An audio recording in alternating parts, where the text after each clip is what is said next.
Okay. Sweet. We'll be in the green room, so no one will be bothered at all. Kayla is on. Yes. That's exciting. Welcome, Kayla, to the green room. Kale says, hey, all, my iPad is updating, so I'm on a different device and account until... Oh, she's at... Kayla the Third is in here. Oh, Kayla the Third. Classic Kayla the Third. It's like Henry the Eighth. Okay, now how do I make something pinned? Oh, Hit the 3 dots. got it. Let me run this up your flagpole, Tony. What? Now that we're in the green room, I can be honest with you. Like, part of me wants to buy like a really nice puppet from Etsy, and a really nice puppet can give you like a price tag of $1,000. But I'm talking about like spending $60 $60. on like, because I've got another show, Raiders of the Lost Genre, and I want to do. Here's the thing. I just want to prove something to myself, I think, because why else do I want to do this? I want to buy a puppet and commit to one episode of something as that puppet character, whether it be behind a couch wearing a lav mic and really committing to it. I want to try it because I grew up with the Muppets, and I feel like, you know, that's something I want to check off my list. Is that crazy? Is that something like that a normal person might do? Can you rent a puppet? I don't think I can rent a puppet, but here's the thing: You like, go to like a costume shop or something like that. maybe, but the issue is like, I mean, $60 in the grand scheme of that's what I'm things saying. isn't, Like, if it were like the olden days where like you'd have to find a seamstress, because like here's the thing: before the internet. My buddy and I were into cosplay, and so we wanted the Trigun coat that Vash the Stampede wears. It doesn't matter the reference. Moral of the story is it's a very expensive, full-length leather affair that's red. And he spent like $500 or $600 on this coat, and this predates the internet, so you had to find someone, or not the internet, but like Craigslist and like that sort of thing. So you'd find someone's website on GeoCities somewhere and hope that they were local or whatever. And that's the type of thing you did. But now with Etsy and everything being so easy, like the market is flooded with stuff. So you can find stuff that's super high quality at a fraction of the price that I had to pay back in the day. I had to be resourceful. Like today, you know, you put yourself together any costume you want on Etsy for probably $400 or less. I carried around a cross made out of wood around a convention for an entire day. Thing weighed 50 pounds, but I had no choice because I wasn't like, they didn't have like cosplay foam and stuff. So I just got a big 4x4 chunk of wood and made a big cross and carried it around. But I was stronger back then. We have Ryan Maxwell here. Hello, Welcome, Ryan Maxwell. Kale says, I would never trust a rental puppet. The humanoid typhoon. So, yeah, I would be a little worried about a rented puppet because here's the thing. Perverts exist. And it's like a rental car. You can do... I did not want to have to think about that. You can do perverted things to a rented object and then be like, here you go, because you can then sleep soundly at night knowing that it's going to get professionally cleaned at a rental place. That doesn't happen. No. Ugh. So, that's the thing. I would... Again, and then it would end up in the studio somewhere as an ornament. Yeah, I would say $60 is reasonable. Like, not... Get up on that thing. I need you. Not excessive. I thank you, because I think that Stone Garfield. Yeah, that my Stone Garfield. He was like $24. And he doesn't even have a hole in his head. No, and that's the thing. Like, the internet is, and then the artistic endeavor to thrive and create, and now having to compete with literally everybody. Everybody has to produce a really high quality product to stay afloat. So I'm willing to start exploiting the internet's exploitation of the arts, because now's the time. Now's the time to be a Muppet. I could send them a picture of you. You could. And they'll send me a $60 Tony puppet, and I won't even mention, like, I'll make zero mention that I got it. I won't tell anybody it's you, and I'll just do an episode of something somewhere with a puppet that looks like you but sounds like me. Love it. And you'll never know. Do it. I've got your photo. I can do many things with it. Just like put it on a shirt one day. That's another thing about the internet. If you know, like if you have a Facebook, you can find someone's face and do a bunch of crazy, like, True. Like it's harmless trolling. I love that stuff. Thomas says, time for some juicy exploitation. Right? It's 90s exploitation. That's what we're doing tonight, people. Freshly squeezed. Freshly squozen. I forget what that's in reference to, but there's somebody says freshly squozen in regards to orange juice. Oh, I don't know. Google knows. Think about it and get back to Kayla, me. Google it. Kayla, Google freshly squozen. Are we ready to start? I don't know. Has it been 5 minutes? Yeah. Yeah. You Almost 6. You know how to start it, right? So you got to cut this stuff. Just X out that window. Say goodbye to this green room music. Bye, green room music. Bye. And then you're going to probably mute all of us. And then hit, the buttons. Dog. Cat. Mouse. Turtle.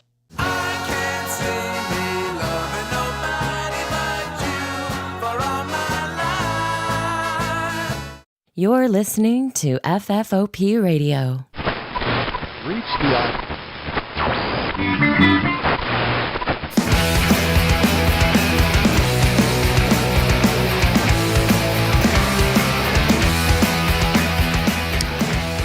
Hey everybody, and welcome to the show. My name is Dave. Sitting over here tonight, it's FFOP Radio, Flamingo Friday. We got a little something different. It's not true crime. It's nostalgic 90s style. Tony's in studio. There he is. Hey, y'all. You heard him? Now you're seeing him. We're doing it up right. So, classic supermarket sweep format, except we're doing nothing but questions. No one's going to be running through these aisles for inflatable root beer or anything like that. Krista, the producer, is also here. I'm here. She's behind the camera. On that side, you'll see her in a minute. So here's what's up. That's what's up, Tubes. We've got some 90s trivia. Tony and I are going to battle it out. It's a head-to-head sort of thing because people come on the show and they need to be put in their place. Ryan says nice gams. Thanks. Right? I know. I was just telling Tony I need some pink pants because these, my legs are typically under denim, so they're very white. And I don't do a lot of gamming, so they're very thin. And people don't like to look at them, but you have no choice. I was telling them that before. I could take off my pants if that would make you more comfortable. I just roll them up halfway. That's all I ask, like pirate style. Yeah, see, I feel better Perfect. already. Glad to help. Anything it. to support the show. I should have given you my flamingo socks, Tony. Solidarity. Next time. Yeah. That's the thing. I've got to find a flamingo pin or something to get on you when you come over. Anyway, guys, it's 90s trivia. Then we're going to break it up by watching and talking over 90s commercials and probably telling stories about stuff that we see. Tony, are you ready? I'm just going to put out there from the start that Dave has had access to these cards for weeks, and I have not. So if Dave happens to win, it's because he cheated. And also, we had a test question right before the show started, and Tony got it right. Yeah, hello. So I think he's like here's the thing. bull shark in the table here. Full disclosure, I've not opened that box yet. I was so impressed by the two You know who would price say tags. that? Someone who has Someone who opened would that box. cheat, sure. Yeah. why, Stiven? Why? Stiven. 101. Stiven. 101. Henry people. VIII. Henry VIII. Okay, I'm ready. Scout's honor. I was never a scout because I felt like that was lame. But if I had been, I would give you my honor code promise that I didn't. Okay. I would fist bump and everything, and I would hand you the keys to the office. Local reference. Anyway. So are we playing the trivia in the chat like the other night, or are you guys playing it? So here's the thing. We can't see the chat, so if you want to play along, I can tell you if you're right or not. Yeah, Krista can keep 3 scores probably, but it's a head-to-head sort of thing. Just add more over here. It's fine. Yeah, so that's the thing. It's kind of be a slower paced show because I'm going to sort of draw it out so Krista can keep up with the bookkeeping on that side. So yeah, we can do whoever wins audience I mean, we could try to dethrone Kayla. She's kept that title for so long. I mean, we can take a swipe at that brass ring if you guys are feeling lucky. She's not in the bathroom. So not in the bathroom. I'm third-party Confirmed. verification. Confirmed. He won't give me the okay that I didn't cheat on. Look at those. Like, literally a stack this big, and I did not look through all of them and memorize them. And each card has up to, what, 6 questions on it? No. It's How just many? one on each side. Oh, I thought there was like a bunch. So, yeah, hundreds of cards, 2 questions apiece. Yeah. Can't verify I didn't memorize them all, but we can verify Kayla is not in the room. Matt says Stephanie Germanata, just for all Yes, the answers. Thank you. And She was what, like 4 at the time? all during roads the lead to 90s? Gaga. Yeah. How come I take an endless amount of shit for talking about lolcows, but everybody talks about Stephanie Germanata, and it's just like, oh yeah, whatever, it's totally cool, whatever. Because Stephanie Germanata is totally cool. Whatever. Hey, let's talk about King Cobra JFS. Here's the thing. Asulkin. Let's not, just for a second, because it's annoying to me personally that he's doing this. King Cobra JFS has started making homemade wine, and he started. He's making a mead right now. I'm watching the clip channels because they keep getting marketed to me. So he's making a mead. He got some Tampico mango drink and poured a bunch of honey and sugar into it, and then he poured a bunch of bread yeast into it and put a balloon onto it. Is that how that works? If you are a hillbilly, yes. But the thing is, you want sanitized things to be happening, and he's not. And like all of his Have trolls you told are. him that he will die? No, I don't interact. But the trolls have told him that botulism is a thing. It is, from what I hear. But he drank the first one after 9 days of fermentation. Is that It was enough? no. It was cloudy, and it was Ew. here. The thing is, it's bread yeast. It has 0 flocculation bred into it. The problem with flocculation is you want your yeast to fall out of suspension so you can drink something that's very clear and looks nice.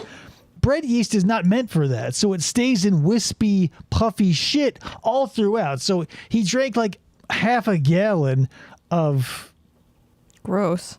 like toilet wine. Like it's the type Nasty of juice. Yes, it's the type of it's prison wine. Yeah. Like you would, if you're going to go to prison, here's how you're going to make alcohol. You're going to get a bunch of orange slices or raisins, some Sprite, get all the carbonation out of that, and hope to God that some bread you find has some active yeast to put in there, or just wait. Matt says should have added sea monkeys.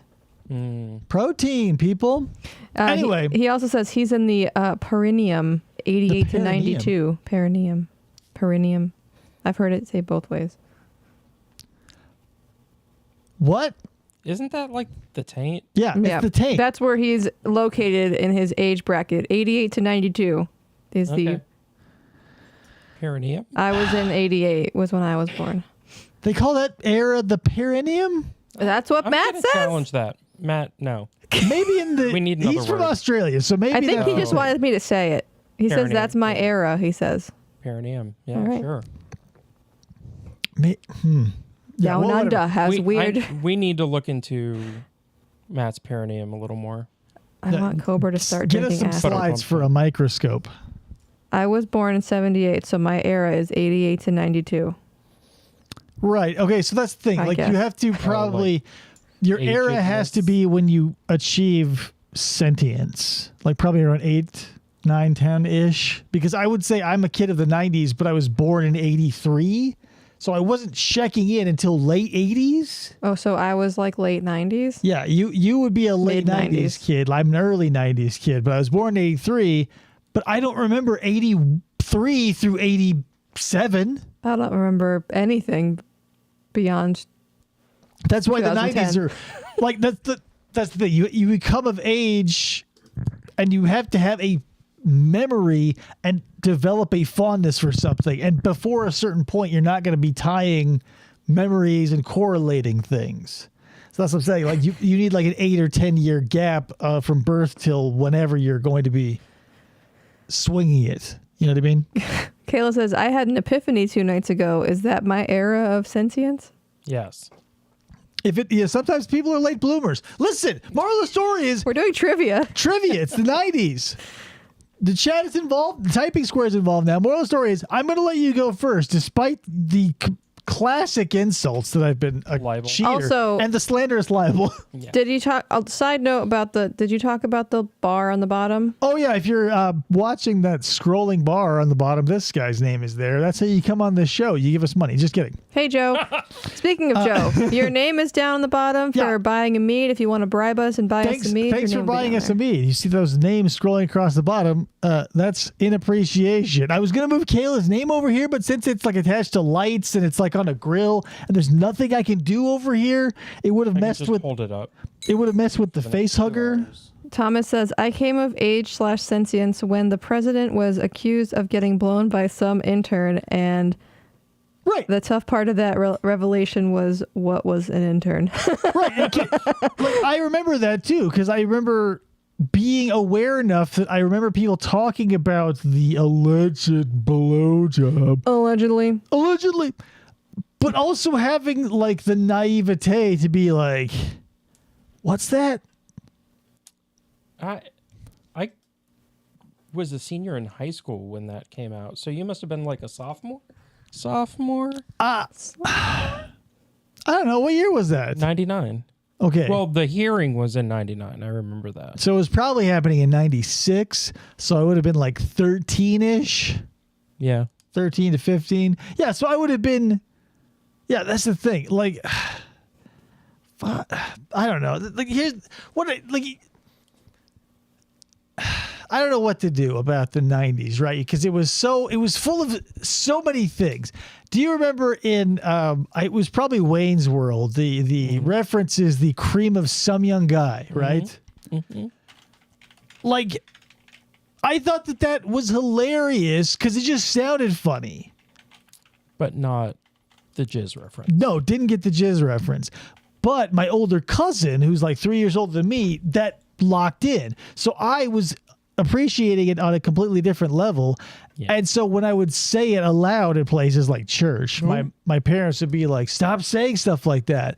And then, it's nothing kills a pop cultural touchstone for you faster than a parent angrily explaining what it is baldly in like plain language. Yep. And then you go, oh, man, it's not cool anymore. Thank God no one ruined the ballroom blitz for me. Anyway, guys. Question number 1. Moral of the story is, here are the rules. I haven't even got to the rules. So each round, I'm going to let Tony go first. But for each question, if the person being asked originally can't or won't answer, the other person gets to take a swipe at it. And then, whatever. If you're first in the chat, that'll be you. I don't know how long we're going to be going, so let's just start. Hit him with it. Question number 1. What lava lamp looking fruit drink hit shelves in 1997 and quickly disappeared due to poor sales? Yo. Orbits? Ding, ding, ding. Yeah, I bought some of that. Not only were the pearls unpleasant, but the liquid was viscous. I remember obviously the drink. I don't remember drinking it. I only bought it once. for Ryan obvious Maxwell also reasons. got it right in the typing Yeah. square. It Oh, was man. it was a really terrible experience. Well, I'll tell you obviously, since it's that. It was. Here's the thing. I could have handled a slightly less jizz. it's less jizzy. I could have handled a slightly thicker. How do you describe that? Right? Because it's not water. It's a little bit thicker, but it's still clear. And then adding the pearls of whatever odd color, it was like drinking cold vomit. Yeah. Yeah. Okay, my turn. I am already fucking up. Okay. One. One point all around. Everybody got a point, even me. No, you didn't. I accidentally put it as him. And I had to change it. New orbit, same great taste, less jizzy. It was boba before Whitey discovered boba. Right. There you go. That's it. Blech. It took a while for America to fall in love with Japan, but we did it on a big scale in the 90s. And it is like weird. It's weird. I don't want to say like, because every culture is like, unique and special and everything. But here's the thing. If you grow up in one and then try to emulate another within yours, you're going to be a weirdo. True. Like, you can't pull Japanese culture just because you're a huge fan. You can't wear kimonos and like. But you can trick out your Honda Civic or whatever. That's the thing. Throw a bunch of like, flushed anime girl stickers all over your car. It's just like you stick out like a sore thumb. I understand appreciating a culture, but diving into it. Yeah, I don't like boba either, Kayla. It's a little weird. I love it. Strange. You like it? Love it. I don't just like tapioca, right? Yeah. Yeah, but like, there shouldn't be chunky shit in my drink. I don't like pulp with my orange juice. That's the thing, right? I never had it. You already are applying to probably 50% of the population already, because everybody falls into one of two categories. In this case, you've got orange juice with and without pulp. I swear, if you ask everybody alive and give them some orange juice, you'll roughly have 51% on one side or the other. It's just the fact of life. I feel like it's like pineapple on pizza. 50% of people like it, but 20% of them are willing to admit it. The rest of them are cowards who do it in secret, crying themselves to sleep at night, eating slice after slice of Domino's on the toilet. You know who you are. Are you ready for it? Yeah. Is it my turn? It is your turn, and it's good luck. In 1998, what movie trailer appeared online that Steve Jobs described as, quote, the biggest internet download event in history? In 1999? 98. Oh, 98. The Titanic. Negative. Tony? Damn it. Titanic was way earlier, probably. I think so. Not much earlier. 1998. Joe got it. I think. I don't know. The debut of Star Wars The Phantom Menace trailer. Oh, no! Is that episode 1? Yes! Okay, then Joe gets a point. Damn. Good job, Joe. Good job, Joe. Yeah, right. 1999. Because, damn it. Titanic must have been like 96. I think it was 94. I was way off. Yeah. I remember that happening because I was in high school and like all the nerds. Kayla, when did Titanic come out? I swear it's like 1994. But like all the nerds dressed up in Star Wars shit and then ditched when their tickets were up during high school and just like left because the theater was like literally across the street. So it was super easy. Like I would never. I'm not the person who would sneak out of high school or anywhere because I'm a rule follower due to anxiety. Titanic was 98, says Ryan Maxwell. 98. Thanks, Ryan Maxwell. No, right? Come on. Google doesn't lie, and neither does Ryan Maxwell.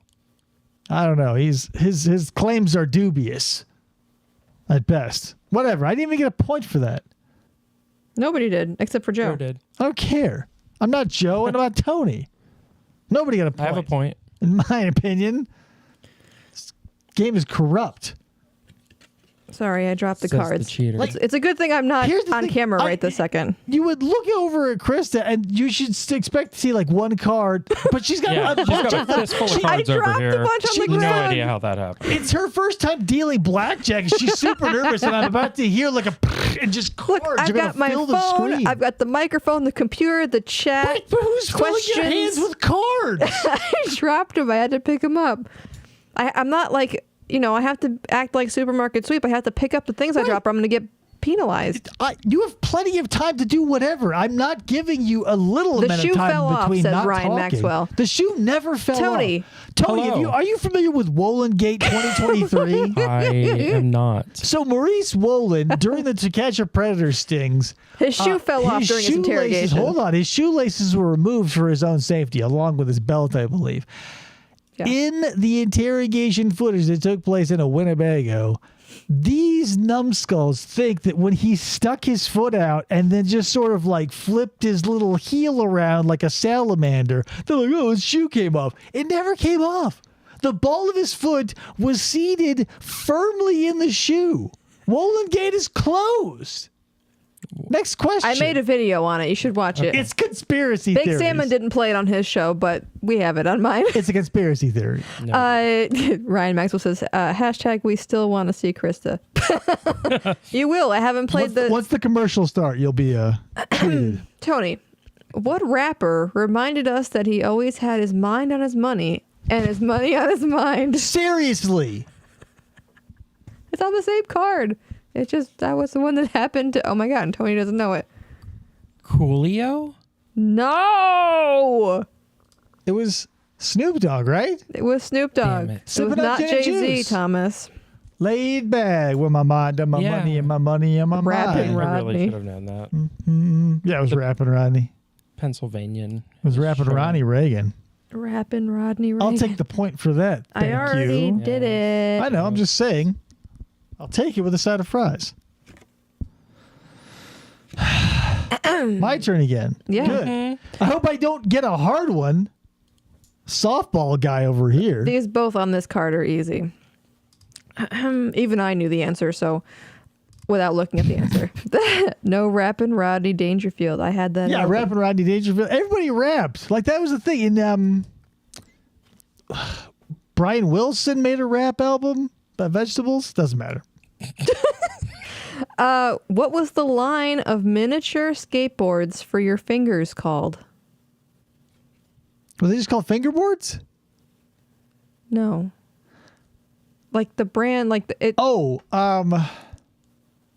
the brand? Ryan Maxwell got it right. I don't know the brand. I am surprised because we see it at Target all the time. Right, but here's the thing. Ooh, ding, ding, ding. Yeah, you can steal. Razor? No. Oh. No. No, not the Razor. Not like that's like Well, what scooters. is You it? What said is you it? saw it at Target Tech- all the time. I don't Yeah. know. Tech Deck. Oh, yeah, Tech Deck. This is the thing. I didn't give a single shit about fingerboards. Like when the concept started in shop class, when people were just making fingerboards out of plexiglass, and because that was the thing you did. Like if you had a couple of minutes, you could cut out some plexiglass, put some colored glue in it, and make a little snowboard for your fingers, neat as you please. Yes, you please. So I was like, whatever. By the time it was like people were actually like with trucks on the thing and wheels. I didn't care. Then real skateboard. Didn't want a fingerboard. Didn't want to do any of that. Tech Deck. Super easy. Are we still tied? Ask me about the Ninja Turtles. Damn it. Yeah, that hasn't come up yet. Tony, what chewing gum promised a double pleasure was waiting for you? Double mint gum? Yeah. Look, Tech Deck is just as easy as double mint gum. Tech Deck is just as easy as Elton Gum. So Matt says juicy fruit. Did you know it was Tech Deck? I did not. Did not know it was Tech Deck. I didn't know it was Tech Deck. Everybody in the chat knew it was Tech Deck. They are. They're fools. nerds. They're nerds. I mean, hey, Double mint gum, and you use double in the. Yeah, I thought it was going to be a fake out. I was like, oh shit, is it like Tony, do you think this game is corrupt? Yes. Still. Still. Ask me my question and tell me no lies. Oh, Jesus. Ask me no question, slave person. It's not really a question. It's more of a statement. Great. It's the numbered heaven, quote unquote heaven, where the Camdens live on the WB drama. Seventh Heaven. Oh my God. Is this game still corrupt? Yes. Yes. Stephen Miller is a deviant. Yeah. He was Provably. I never watched Seventh Heaven when I was back in bad. the I think I saw a couple episodes, and I think I only watched it because one of the characters was hot. Winky. Seventh lawyer. Yeah. Seventh lawyer. Matt got it right. Okay. A family of lawyers all representing Sarah Boone on the WB. Oh man, where's Seventh Hamburger? I need lawyer. Hamburger to come into the chat. We need to have a chat about Sarah Boone. It's getting wild. I think there is a conspiracy against I her do. now. I agree. Because, like, there's no other way to... Not a conspiracy, but, like, the incompetence of her municipality is staggering. That's not a question. Seventh Heaven. None of these are. It's hard because a lot of these are just Statements. play as a team. Nope. Join your whatever. Like, Join his man and wife. okay. Who is it? Tony? Me?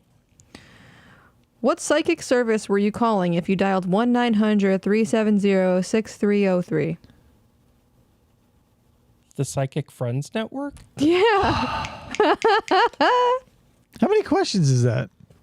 Are we at 6 yet? No, I think that was I don't know. 4 each. You don't know. We're supposed to be doing 6-question rounds. It's hard because Where's now Johnny Gilbert? Isn't he dead? I hope not. Aw. I don't know. He might not. be. Supermarket Week was quite a while ago. We've And done at typically least 5. We've probably done 7 because you guys didn't get 2 of them. What's the score? Tony has 3, David has 2, Matt has 1, Ryan has 2, Joe has End 1. of round 1. Tony's winning. All right, guys, we'll be right back with more 90s trivia right after these commercial messages. But we're not going anywhere, neither are you. We're just going to watch them on the TV that you're also going to see. Probably going to pump up the volume a little bit. It's a mix of 80s and 90s PS, so don't get thrown off if you see something too old. Also, hi, it's me. There's Kayla. There's Kayla. There's Krista. More. I can't hear. On Earth. One of them is at the Bay. The other you know about. Yeah, what was that? What? Babies all over Canada are flipping. All over new Canada? I love Canadian commercials. I love Canadian babies. We bring boxes of diapers to the You see, park. new improved Loves doesn't leak as often as the other leading disposables. I don't know if that's still Is a that problem. brand So the still bottom line exist? is your baby Loves? will flip Yeah. for new Totally. improved No, I don't Loves. know. Your baby's Totally. comfort begins with Loves. All Canadian babies need loves. Who the heck is Oliver King? Baby taint. Baby. Canada's food guy says vegetables are an important part These of are all a balanced Canadian diet. commercials. What about vegetables? Have a V8. When you don't have a lot of time, vegetables can be hard to come by. One delicious way to get some of the goodness of Now I'm gonna vegetables want is eating V8. Here's the thing. vegetable Can you pause this really quick? The thing about V8 is it just feels like one of those dubious bullshit things because number one, it's in a can, and number two, it's mostly tomatoes. So whatever. Moral of the story is, I think it's just cooked beyond belief, and there's like probably nothing left in it. I mean, whatever, because we're in a time period where like Captain Crunch is part of a complete breakfast, ethically and morally. I heard a thing on like NPR or something that they're trying to like legislate the definition of healthy because it's been so bastardized that like Captain Crunch is healthy because it has whole grains. But do you remember, this was in the 90s, it was probably early 2000s, but like the KFC brand like made a weird stab in this direction where like it wasn't actual people, it wasn't like anything that felt real. It was just like two actors and one guy was sitting on the back of a truck eating KFC and another dude like jogs by and he's like, "Hey man, you look great, what have you been doing?" He's like, "Eating chicken." Like for a hot second, and I mean a second, like there was a commercial on air where like a dude was saying, "Yeah, I'm eating KFC and losing weight." They were trying to pull like a Subway, and that he who shall not be named campaign. That guy. Yeah. Oh, I was watching Manufactured. Community, that show that was on NBC, and one of the episodes, I don't want to spoil it for anybody. They It's a 12-year-old show. I know. Subway bought the community college, so it was going to be Subway really? College. And Jared was like in the episode, and I'm like, oh, and it's this still tastes up? like milk. Yeah. That's It was insane. no bueno. Oh my god. That's the thing. What do you? Yeah. How do you reconcile? Because like, let's say take famous actor and dubious proclivities. I think it's Jeffrey Jones, right? From Beetlejuice, from Sleepy Hollow, from The Devil's Advocate. Like a good actor by all stretch of the imagination, like great as the dad in Beetlejuice, like everything you saw him in, he was good at. He was the Grace and Ferris Bueller. You're gonna rock my world with this because I have no idea where this is going. I mean, he doesn't either. He's. I'm just saying, like. What did he do? What? CP. Oh. Yeah. So it was like right after his role in The Devil's Advocate where he gets killed by a ghost. Like he got drugged through court and a bunch of stuff, and they found a bunch of stuff on his computer or whatever. And it was such a bummer. Like, here's the thing. Fred Willard and Pee Wee Herman had their careers like blown apart for like yanking it in an adult theater. And I go, well, isn't that like...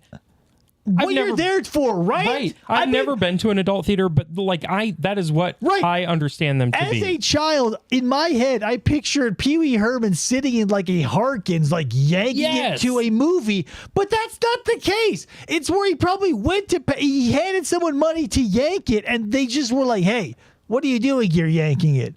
That's exactly what he's supposed to be doing. He gave them money to do it. Yeah, I don't understand that. And then whatever. That's before. What happened to Fred Willard? Same thing. Essentially, he was in a or something. He had some weird, wiener type related scandal, but he wasn't totally canceled. Thomas says the Seventh Heaven, Dad, the Subway, Jared. What is up with tonight's show? It's cursed. Oh, now Jeffrey Jones. Seriously. Stephen Miller was also, spoiler alert, not a spoiler alert, but he was also a coffee mogul turned sex offender on a very special episode of SVU. Spoiler alert, all SVU episodes are special. They are. Sure. Wait. In adult movie theaters, they're not wanking it? Right, and here's the thing, because when you're an idiot or a child and you hear, because it blew my world apart. When he got nabbed for yanking it in an adult theater, and like because I was in love with Pee Wee Herman. Yeah. I still have the Christmas special on DVD. I watched it every Saturday on whatever. Huge fan. Had the Broadway special. And then it was like, you got caught doing this. And like, as a child, you go yanking it in a theater. I had a very loose idea of what yanking it was. The same thing I just did 15 minutes ago. Well, this is before I even when I heard about Pee Wee Herman, not like 15 minutes ago. Right. But that's the thing. Literally sitting here. That hadn't popped. So I was just like, had this vague idea of what yanking it was and an adult theater. And I go, okay, so I know what a theater is. I'm just going to assume adult means, spicy. So yeah, I guess if I went to a theater to watch a porn and somebody whipped their dick out, I'd be upset too. However, those theaters are set up where it's like a single screen and a lounge chair or Barca-lounger or a lazy boy or whatever. It's not a theater. Right. So how did he get caught? No idea. I never looked into it because by the time I was old enough to care, he was already in Buffy the Vampire Slayer and in latter days seeing a resurgence. Oh. But it might have just been like one of those indecency type situations where it was a random sting or whatever. Unless he's in fucking Utah, like what other state? Right, because like where in like LA is someone gonna kick down the door and just like arrest some random dude yanking it behind again a closed door? Right. Hit these commercials. I want to hear more about V8. Way to help keep your diet straight. Homophobic. This is where I spent the last Too many hot dogs. I swear to God, I'm 40, and I thought that's what went on there. Seriously? Until checks watch now. Watch SVU. You learn a lot. And they're helping me turn my life around and get a job. Turn this up a little more. It's going to be like Max. I know it's going to be tough. I know, but these are VHS rips. 101. 101 people. Winnipeg needs the United Way. I think it's hilarious. I had no idea these were going to be Canadian commercials. He-Man. Not homoerotic, right, guys? Tony, back me up on that. Totally is. Adventure today at 3:30. We now return to Alvin and the Chipmunks. I saw a thing that Alvin and the Chipmunks implies that Alvin is not a chipmunk. Excellent way, don't tell me. French, of course. Pause this. Oh, Jesus. I think we should really slice this up a little bit. So here's the thing, Tony.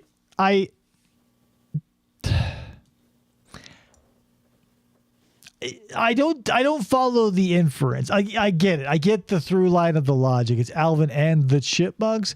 But that's the thing. It's like Bon Jovi. Like, are they all named Bon Jovi? No. It's just saying Alvin is the front man. So it's Alvin. And since it's like, and the rest in Gilligan's Island. Like, is Ginger's last name and the rest? Maybe. Do we know that it's not? Someone get me your the census from 1954. Google it. Google it. Was her last name and the rest? Hit it. On the south side of the hill saying... I'm not arguing that He-Man part of it, but if you pay attention, they sure do give Tila a lot of butt shots. Fair. I don't know who Teal is. I never watched that stuff. I thought it was good. Ginger Grant. Oh, that's right. Jonas Grumby, the stripper. Who? The most exciting part. I'm just reading what Marion Maxwell is saying.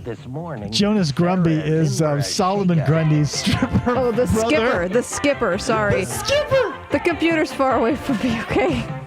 Willie Gilligan. Willie Gilligan. Willigan's Island. What the Tang. Pause this really quick. This is like the Dr. Pepper commercial, right? Like, what was it about, like, in the 80s, if you were just, like, dancing on stairs or, like, metal was exposed, like, the Dr. Pepper commercial where they're running around just like a raw-ass construction site? Yeah.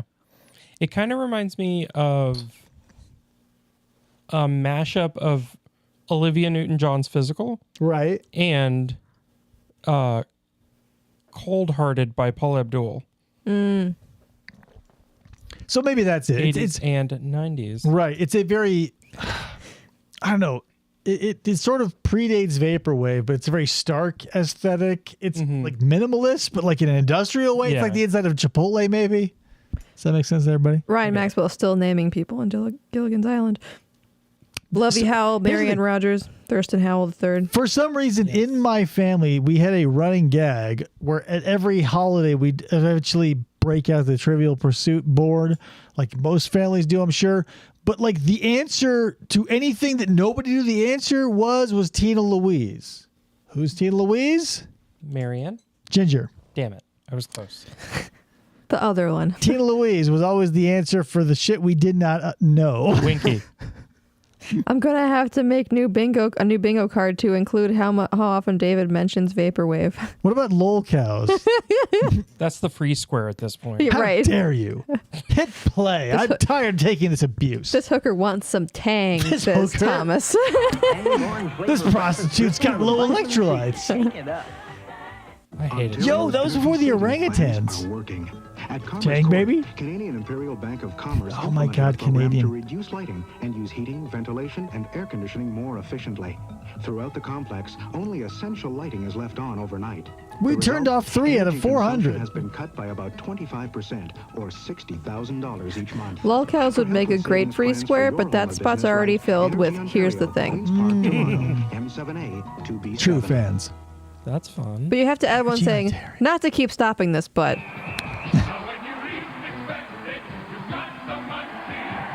You keep moving the mouse.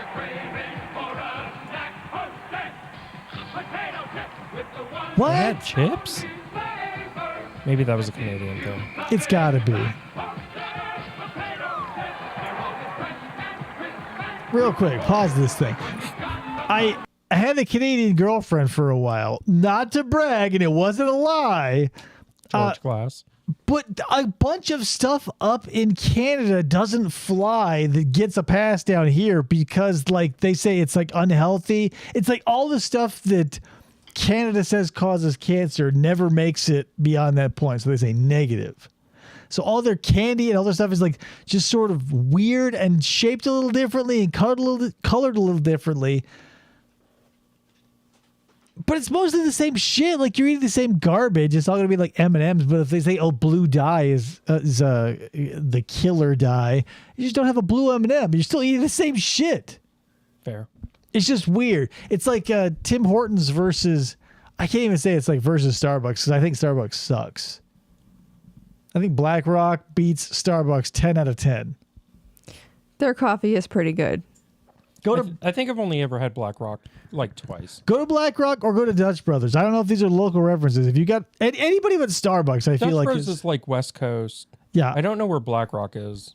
Black Rock is at least here. Maybe it's too local, but it's like the In-N-Out versus the White Castle.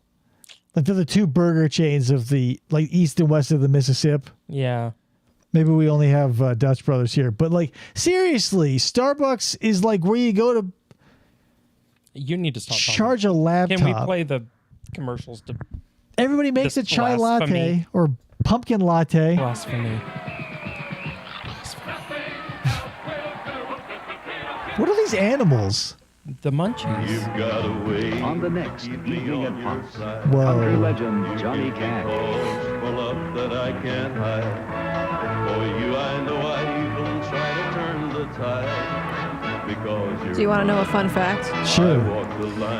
Also, Sherwood Schwartz created both Gilligan and the Brady Bunch and said that the professor from Gilligan was Carol Brady's first husband, who was Marsha Jan and Cindy's father. The actor who played the professor, he had a very tragic existence. He, I feel like everybody in like 60s television was totally exploited. So, rewind. The professor was Carol Brady's first husband? Like canonically? I need to. I mean, who knows? That's the thing. Like, there is so much lore, and like, you don't even expect it. My cousin Summer, shout out to you if you're ever watching this, was infatuated with the Brady Bunch because in the 90s, we had a 60s boom because these things typically run in 30-year cycles, and the amount because I got swept up in it too. The fact that she liked the Brady Bunch so much, the show, and how did you get it back then on VHS? You had to like go to like some sort of I would watch it on like Nick at Night or like you could still get it like it was in syndication, but she had all of the predating DVD, all of VHS. Oh wow! Like she had a CD of the Brady Bunch movie soundtrack, which we all went to see. Right. I saw that in theaters. I never in a million years saw myself seeing the Brady Bunch movie in theaters. Did it? Yeah. He confirms. According to Sherwood Schwartz, that is yes. That's crazy. And a visit aboard Old Ironsides. Is that John Williams? Patriotic Jubilee on the next evening at Fox. Wednesday night at 9:30 on Channel 17.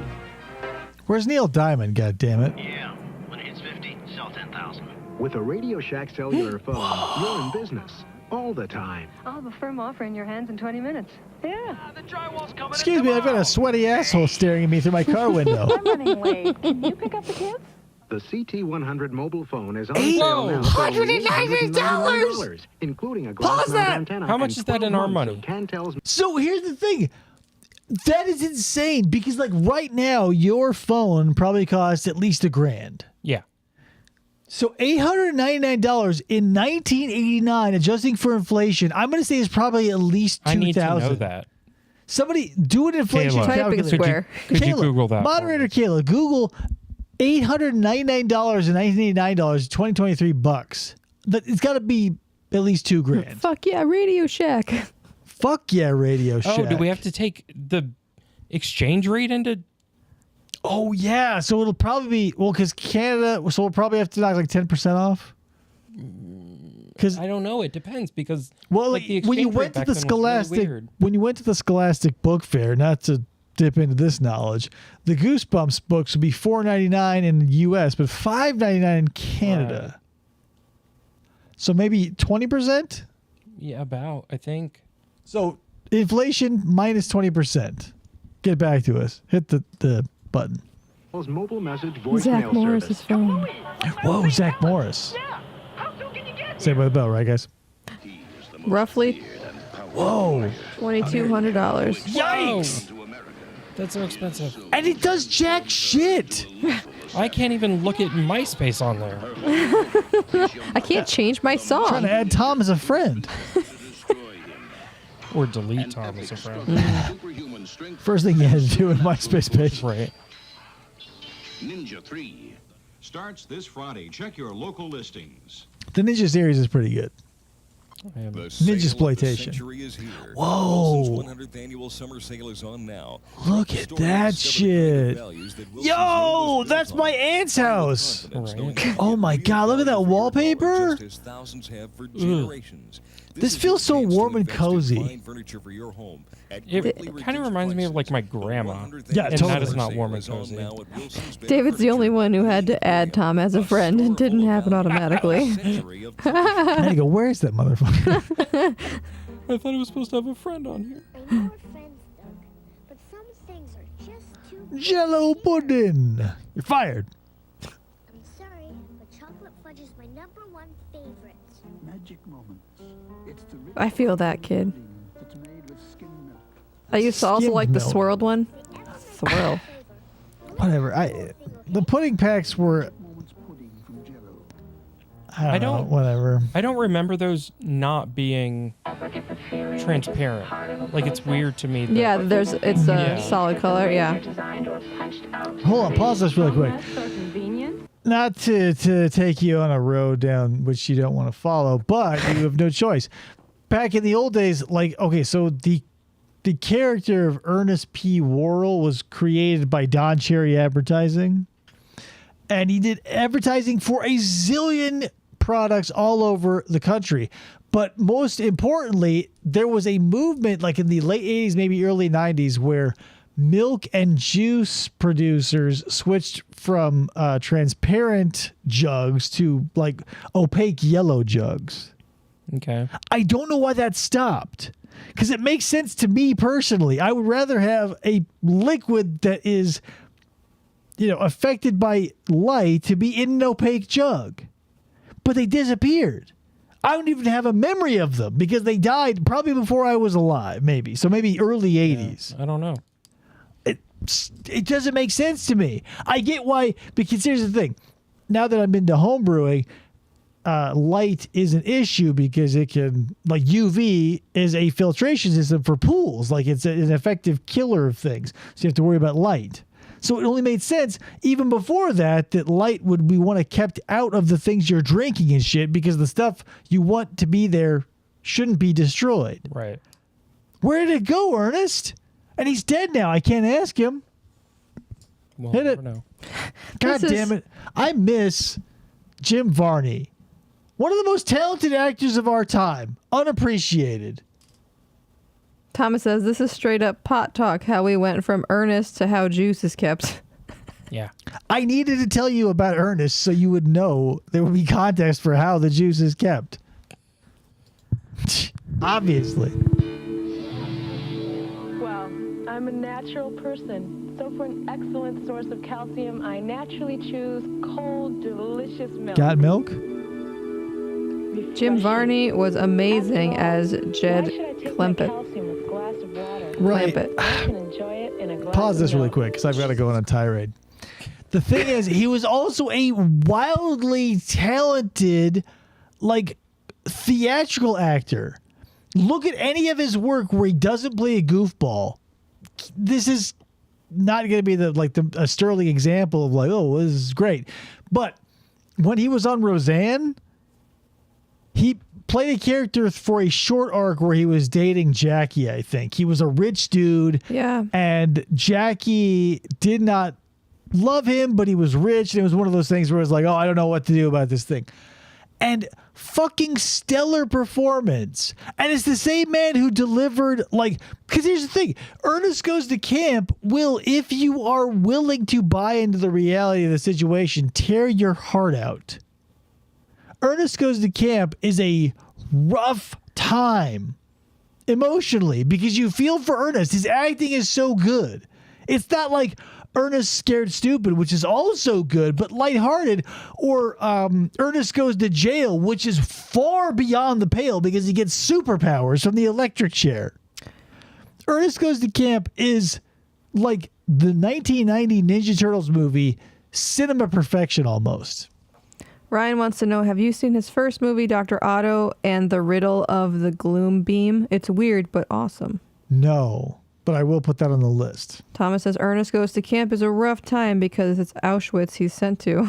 It's totally. Oh. Ernest goes to a German camp. No, but it is because he's like, it's one of those ones where it's like a camp that's being threatened by like, in the 80s, it was like a land developer or something. Right. And like, it's a Native American camp, and like the people who run it are Native American, and it's like that Italian guy who played an Native American who cried when they threw garbage in the 70s on those commercials. And it's all done so fucking well. Like, even as a child, I was like, this is important. It's on Amazon Prime, the movie that he was. It's probably on YouTube too. The Otto one? Yeah, we just watched The Golden Voyage of Sinbad free on YouTube. No commercials. It was, I only remember one part of it, and we just watched it last night. It was so stupid. Right, it's okay. It's not great. It's a Ray Harryhausen flick. From the best part was when they fought with Kali. That was the best part, and that's what I'll always remember. Okay. It's an okay movie. It's like whatever. I think I gave it a 5 or 4 or 7 or whatever. It's not great, but it's got John Jude Law or whatever his name is, Diabolic. It doesn't matter. If you like MST3K, that'll be important to you. Do you want to do some more crypt trivia? Yeah. Let's do some more Crypt Keeper trivia. Sure. I don't know whose turn it is. Tony can go. No, Tony's going first every time to prove that it's not corrupt. First time for the record, 3 points.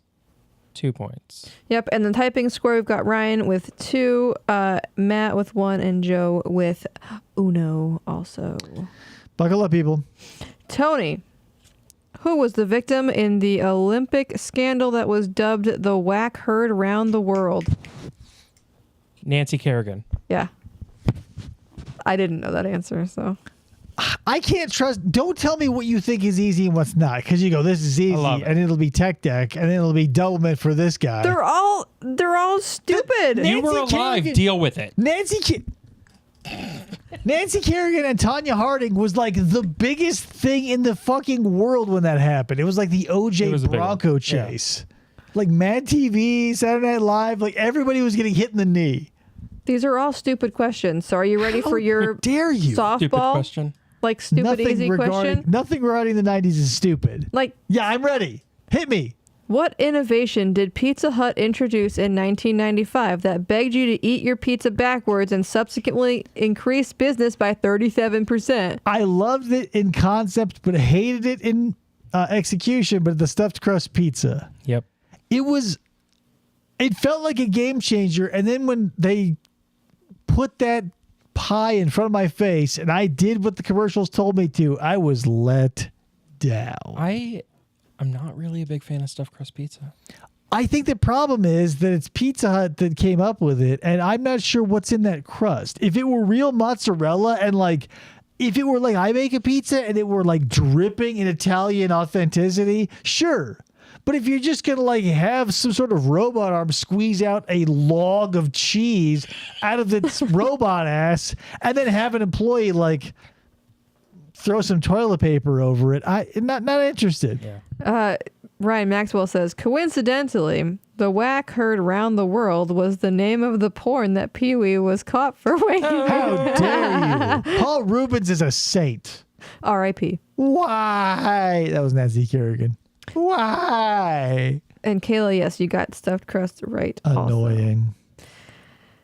Tony. Yep. What does the fashion label FUBU stand for? This is question 3, P.S. if you're keeping track. I know this one. I love this.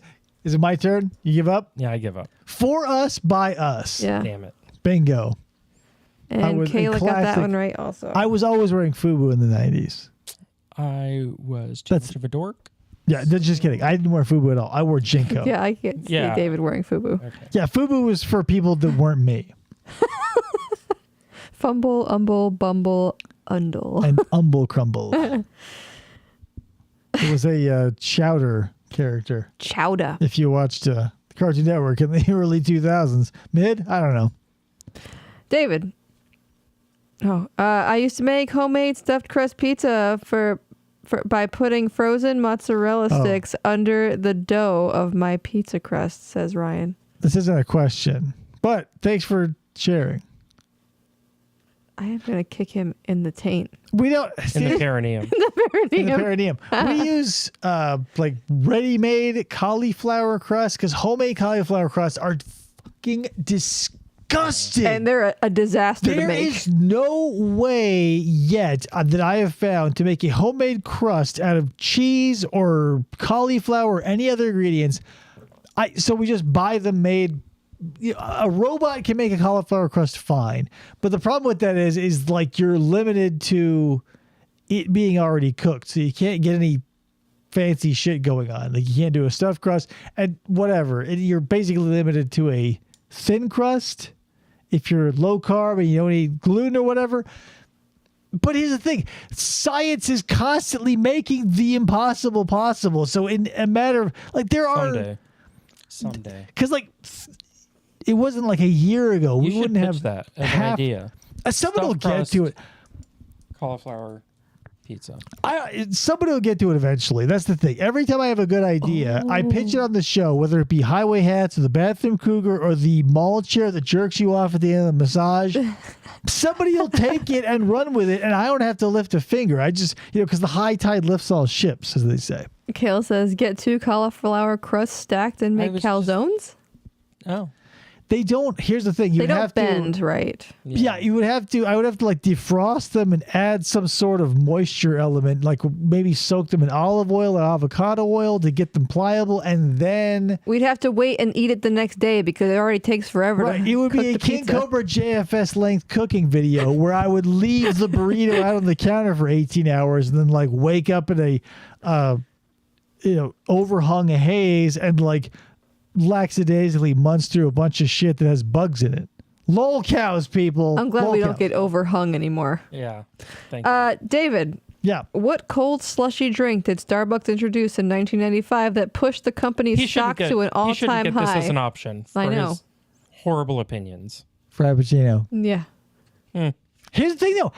Back when Starbucks wasn't like literally on every corner, I would be in there because they had decent tasting coffee. I would get like a frappuccino. I would say, give me a quad shot because I was doing cocaine at the time. No, I was a caregiver at an assisted living facility. You needed that. I needed 4 shots of espresso to get through 10 hours of lifting old people in and out of bathtubs. Yeah.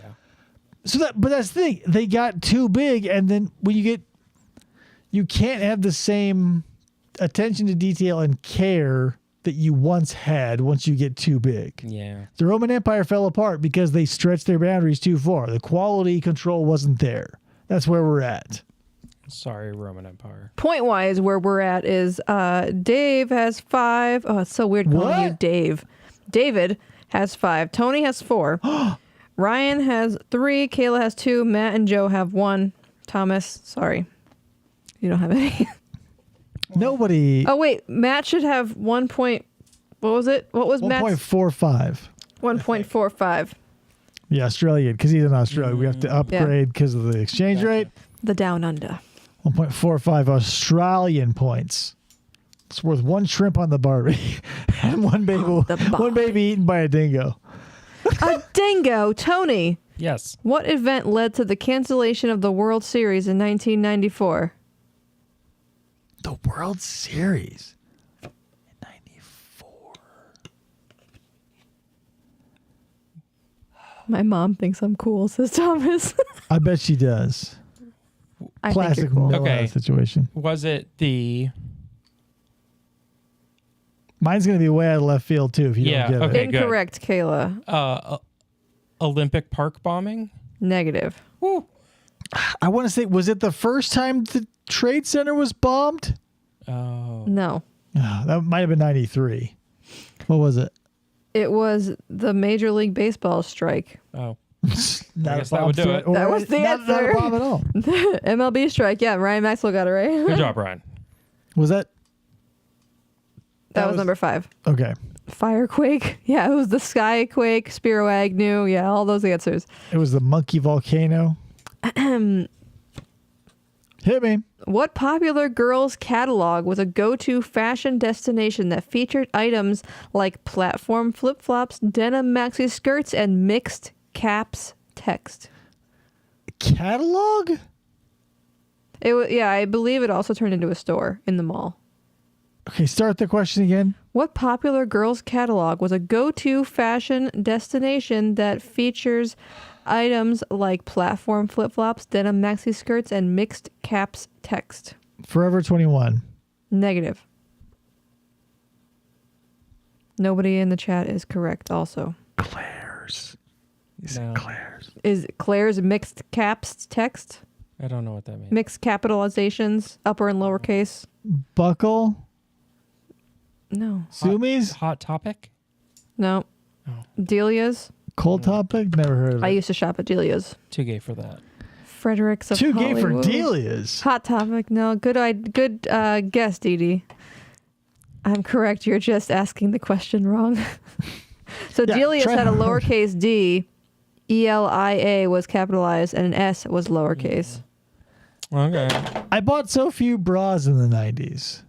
Maybe that's my own fault. Probably. I did win a thong at a Christmas party. Tried it on, didn't have enough room.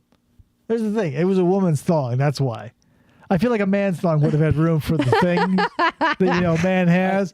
But in my mind, I flipped it and it was like there was too much room, and then you were like, it was a woman's thong, and I'm like, homie, you are not helping your story. I flipped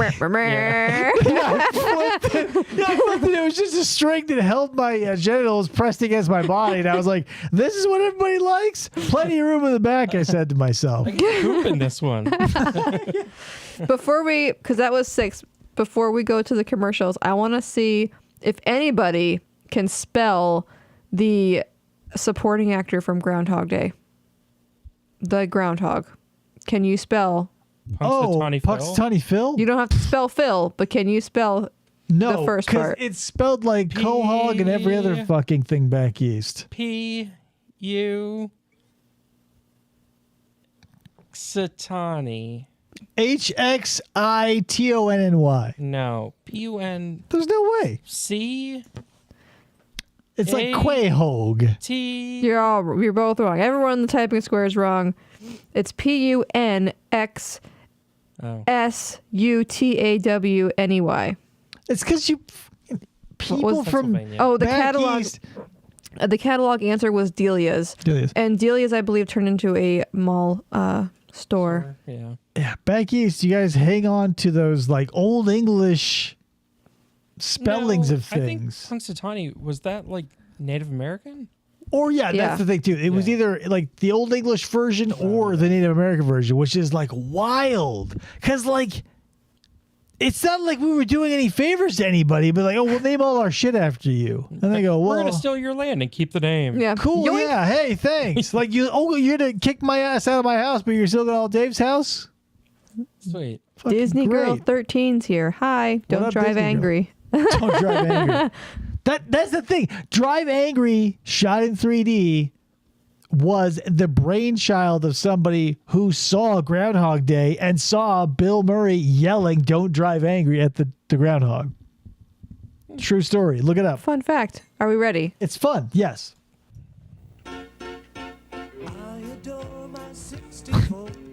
My Commodore 64. I sing with it. He rakes with it? Rate? Commodore 64 is available at Advance. Wow. I would love to have a Commodore 64. I kind of want one of those reproductions sale on Amazon, like the full-size ones, but it's like a Raspberry Pi equivalent. You can download one porn JPEG an hour with this baby. One porn JPEG? Fun fact, the main character in Drive Angry was Carol Brady's third husband. Canonically. That smells like bullshit. It's coming from Kayla, so it can go either way. Citation needed. Stay at the resorts, because you'll get killed if you leave. It's true. I love the old Doritos logo. It's like a tobacco sunburst, which I love. I love how like stiff the bag. Pause this. Yeah, pause this really quick. So look at the bag.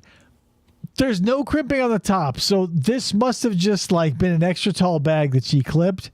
But on top of that, look at how the chips are even like bursting out of the bag. I've never seen a chip bag. Literally never. You could cut a third of the bag away and still have plenty of room to stick your face in to eat it like a horse. Yes. This is bullshit. But still. False advertising. I'd rather have this than like a glistening burger that doesn't look real. Oh my God, Thomas. A Ghostbuster. What'd Thomas say? Look at this party. You know someone is in blackface in there. Oh, totally. Yeah, there's probably a guy in red face. It was probably Justin Trudeau. Red face and blackface. Well, it's Canada. Doritos were invented at Disneyland as a solution for getting rid of stale flour tortillas. I'd buy that for $1. I love Doritos. Me too. It's been so long. Get drunk in the club. This is like where Indiana Jones hangs out. This is bullshit. Is this beer? Yeah, it's a club beer. Oh. Now's the time. Have a club beer. Of the senses. What? Recognizing the sound of aggression. How are memories created? Mapping the human heart with our most basic sense. Okay, pause this really quick. Can food? Because the human capacity to understand itself has been ever evolving. Mm-hmm. So to see stuff like this, or a look back at old medical texts, or stuff where it's like, does the mind have an effect on the body? Like in the 80s, they were even toying with the idea that like stress and stuff like that could affect you, where it's like, oh, whoa, do your senses? Like, yeah, you live in a web of reality and everything you do and experience is part of that. But in the 80s, we were like, but does taste really matter? Like, people get PTSD from seeing other people like having crimes committed against them. Right. And like, we have such like deep, complex issues as a species because we're a complex organism. But in the 80s, it was just like, hey man, if you're sad, try some ice cream. You know, fucking get over it and shit. Yeah, like it works for me though. Sometimes it does, but our understanding of like us is hilarious when you see it through the lens of history. Where it's just like, buck up, buttercup, have a fucking Pillsbury Doughboy cookie or whatever. I agree, Kayla. 3D Doritos were a big letdown. They were not very good. They were great, They but still have like some sort of like pop something chips. Like pop pop chips. something. Pop chips probably has the 3D.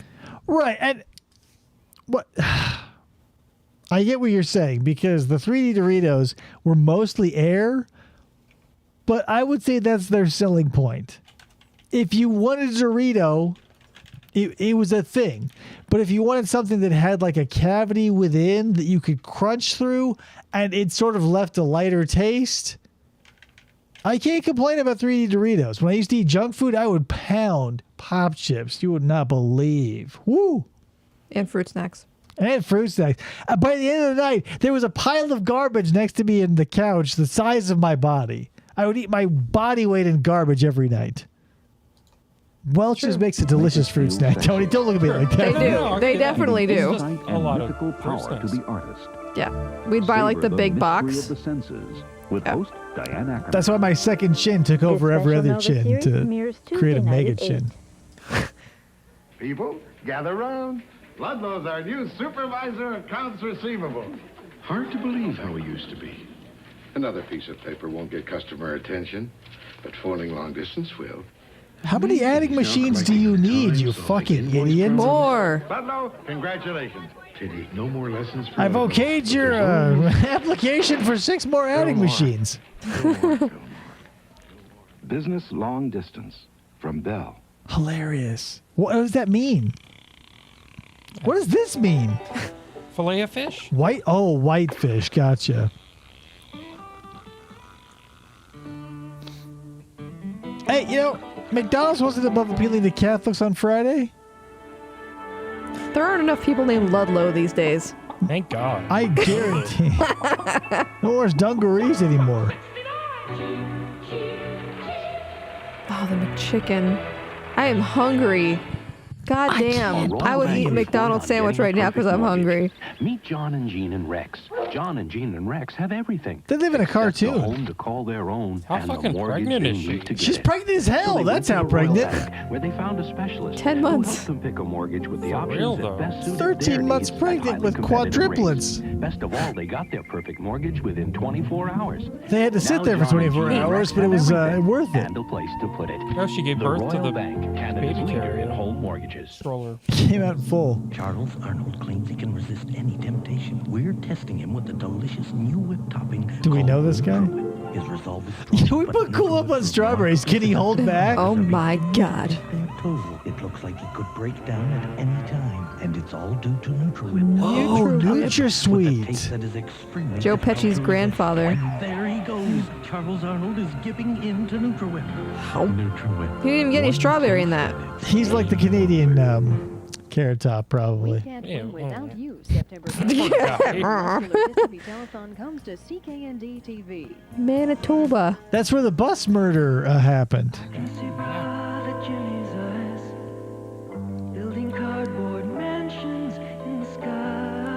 God damn, when I was a kid, I fucking wanted a treehouse so goddamn bad. Did you ever get a treehouse, Tony? Nope. Nor did I. Everybody who got a treehouse can suck it. I wanted one. I did have an apricot tree, though. Delicious. I got a swing set that had a hole in the slide and a hornet's nest in I it. got a rock. I got a Telecom rock. Canada. It's a classic. The McDLT coming to a theater near you. Was that spaghetti? Yeah, remember when McDonald's sold spaghetti? The McSpaghetti? I'm making this up. No, I made that up. I have no know that idea. they're, I think in the Philippines, like they have fast food spaghetti. I could have swore that was fast food spaghetti. Maybe it Outside was the first- shoestring. Maybe it was like onion strings. Yeah, outside of first world countries, you can't hold them accountable. You had a whole half a pickle. Ryan had a jungle gym, not a treehouse. Not as good. What kind of fucking escalator is this? Guess who It's the perv escalator. Ontario numbers this week?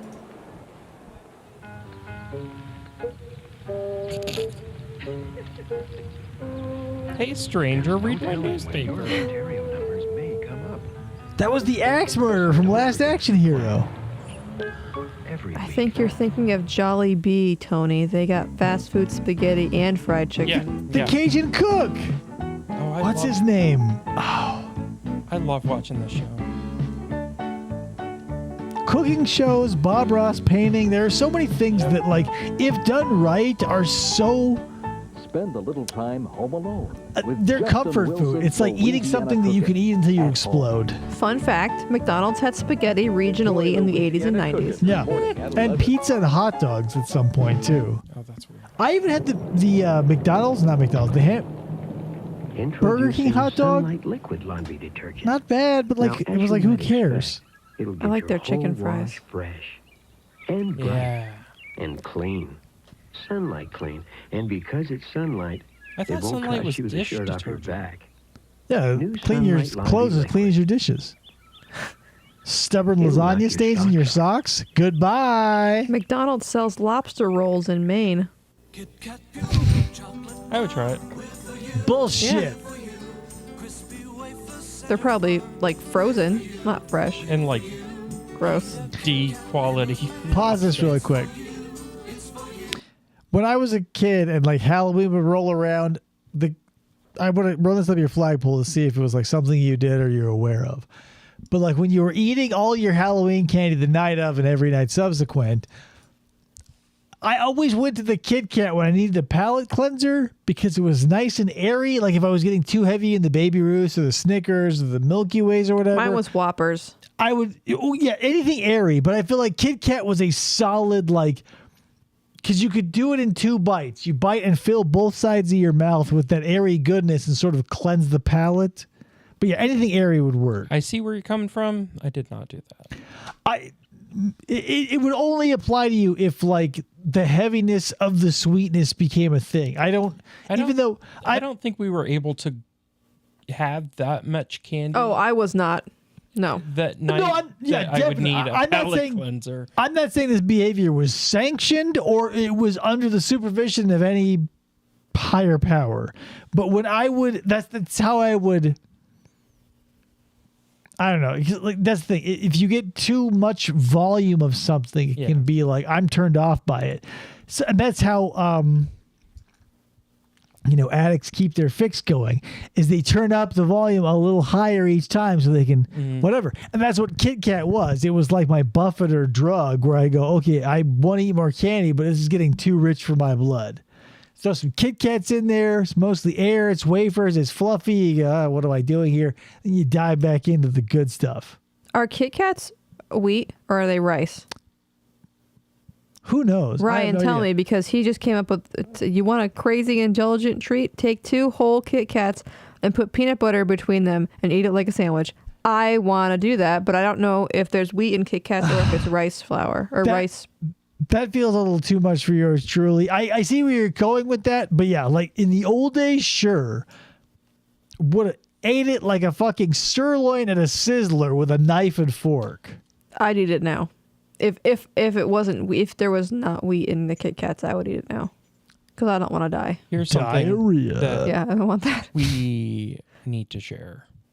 Cinnamon Toast Crunch has a spread. It's kind of like, it is probably 90% cancer oil, but like it tastes so good. Here's the thing. Like there are talking about like food and technology and stuff, like there will be progress where there's interest, right? Like if there's a market, there's going to be some corporate fat cat who wants to fill that need because money is money. And that's sort of the great thing about where we live now is that, like, since everybody's got a kooky diet, the high tide lifted all ships, whereas like before you'd have to make something like air bread where you're basically just eating egg yolks, or not yolks, but egg whites. And it was all just trash because we were trying to emulate the things that we missed. Once you get over that, it's easier. But that's the thing. You don't have to wait long because money is appealing to like people like General Mills and all these other places. So they'll make palatable and acceptable garbage that you can feel good about. Yeah. You don't have to be like me and be like, oh, whoa, I'll make my own homemade Cinnamon Toast Crunch spread out of like organic butter and I don't coconut know if oil. you could. Like, I guarantee it's so good, but it is, yeah. Like nature makes, and thanks to human intervention, we've created things that are natural that you can still go hog wild on. Yeah. Good addition. Kale's going to try and report back because Kit Kats do have wheat in them. Yeah. They are wheat. Like their insides are wheat. Which I kind of figured, but I was also hoping that if you live rice. in America, wheat and corn are government subsidized. So why not soy? Grow them, right? Why not? It's money. Do we want to do commercials or trivia? Hit some more trivia. Hit Tony with a question. Okay. Not to brag, but I'm in the lead, Tony. By one. Doesn't matter if it's an Because inch you or a cheated. mile. Yeah. You know, if I took the time to not listen, but look at and memorize all those cards that Krista is just going to like blow through most of because she doesn't find appealing, I feel like it's worth it. All these cards are not questions. Like these are all just like She's teamwork doing things. 52 pickup over there, people. You can't see it, but they're flying constantly. Nothing is falling into frame yet. But she's You know snow globes? Shake it up. That's Krista over there with these cards. You can see me on the camera. First day as a blackjack dealer, cards everywhere. You can almost hear it. What company originally brought the popular line of lip smackers to the market? Mine's going to be a stab in the dark if you don't know it. Chapstick. Negative. Carmex. No. Carmex is another lip balm, so don't look at me like that. How dare you? Nabisco. Yeah, was it Nabisco? Winky. No. And no, it was Bonnie Good on Bell. you. Bonnie Bell Never made heard of lip specs. They're done. Lip smackers, I think, is still a thing. Nope. Screw that. Canceled. Screw Tech Deck. They and use screw the your lip N-word all smackers. over the place. Yeah. Tony's leveling some serious accusations that are all true, allegedly. Halliburton. Lip smacker. Monsanto. Yeah, lip smackers is a Monsanto, I division of Monsanto. Doubt it. It's just genetically engineered corn you rub on your lips. David. Yes. What was the popular underwear brand whose logo featured a yellow smiley face? Joe Boxer. Yes. Sold at the now defunct Target and God knows where else. Probably now relegated to Amazon. JCPenney. Really? And Kmart. Oh. Well, yeah, but Kmart doesn't exist anymore. Well, does Joe Boxer? Yeah. Airwalk still. Here's the thing. If you watch retail archaeology, Airwalk seems to be a thing still. So I wouldn't. Yeah, that's the thing. I'm sure if you do an Amazon search, Joe Boxer will still be a thing. I used to like Joe Boxer. Like Massimo is still alive at Target. At least the last time I checked, it was. Isn't that the guy that went to prison Massimo for trying to get his daughters into USC? Oh, wasn't that Lori Laughlin's husband? Lori Laughlin? I don't know. I have no idea. Okay. I hope I might have just made that up. I love Massimo and I love Stussy. I hope they never get their name tarnished. Kristen, hit Tony with a question. Lori Laughlin's husband. Yes. Oh no. The answer Massimo is one of my favorite 90s brands, dude. Canceled. No, don't cancel Massimo. It's like With lip smackers. It's almost going Using the N-word. take lip smackers all you want, but don't take Massimo. It's as classic as Stussy. Massimo Ginol. Yeah. Dude, I've still got Massimo clothes in my closet. Throw 'em out. Burn them. Aunt Becky, no! Tony. Yes. What old school fortune telling classroom game used paper, a pencil, and a spiral to predict your future? I hope you don't get this. MASH? Yeah. What is. You have it right, but I want to know what it stands for. Mansion, apartment, shack, house. It's Crossfire. Do I get bonus points for that? No, don't give him any bonus points for that. Everybody knows MASH. Everybody who lived through the 90s for even a second played at least one game of MASH. I don't care if you were born at 11:59 and 59 seconds in 1999. You played a game of MASH. I played 14,000. I shellacked them all, and they're all in a museum in a salt mine in Nevada. They were called cootie catchers in the 80s. You 90s kids ruin everything. What? 101. Yeah. Cootie catcher is way that? cooler than MASH. P.S. No. So the cootie catcher was different than MASH. the cootie MASH was a catcher- whole thing. The cootie catcher was you do this in a spiral, and then when you say stop. Yeah. So you remember MASH? Yeah. So for those unfamiliar, to explain the dynamic, at least this is how I played it. You had the square in the center. You had 1, 2, 3, 4, between 4 and 5, depending on how many genres you wanted of 4 blank answers. And you'd start drawing a circle and you'd say stop. And you go 1, 2, 3, 4, 5, and count across. And however many so then you'd count like 4 hot ladies, 4 places you want to live, 4 pets you would love to have, and 4 jobs or whatever. It's up to you. It was a brilliant and elegant way to waste 20 minutes. Yeah. The cootie catcher, totally different. And if you did not have origami skills, you played MASH. Oh, that was it the paper thingy. Okay. Bingo. Okay. You go, oh, pick one. You go, oh, you're a turd sniffer. Ha sucker. And you pull it back in. Open it. Yeah. That's that. I didn't know that's what that was called. It went under different names, but MASH was always MASH. The cootie catcher could have been a bunch of different stuff. David misread a sticker saying, never mind. Kayla 101. How dare you? Kayla was telling Ryan what 101 meant. It's hilarious. Yes. If you find something funny, you tell them 101. Yeah, and they'll know what it means. We've done 101, 102, 103, 104. It's been a whole thing in the chat. They're just because Ryan didn't know what it was, so he was just going a number up. Rating people. It's 101. David. Yeah.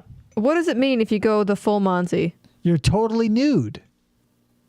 Yeah, I'll take Absolutely it. naked. Strip all the way Yeah. is the answer, so I'll take it. Hello. Hello. I'm David. This game is rigged, but I'm winning. Hello. It's me, David. Hello. Tony here. Throw him in the mix.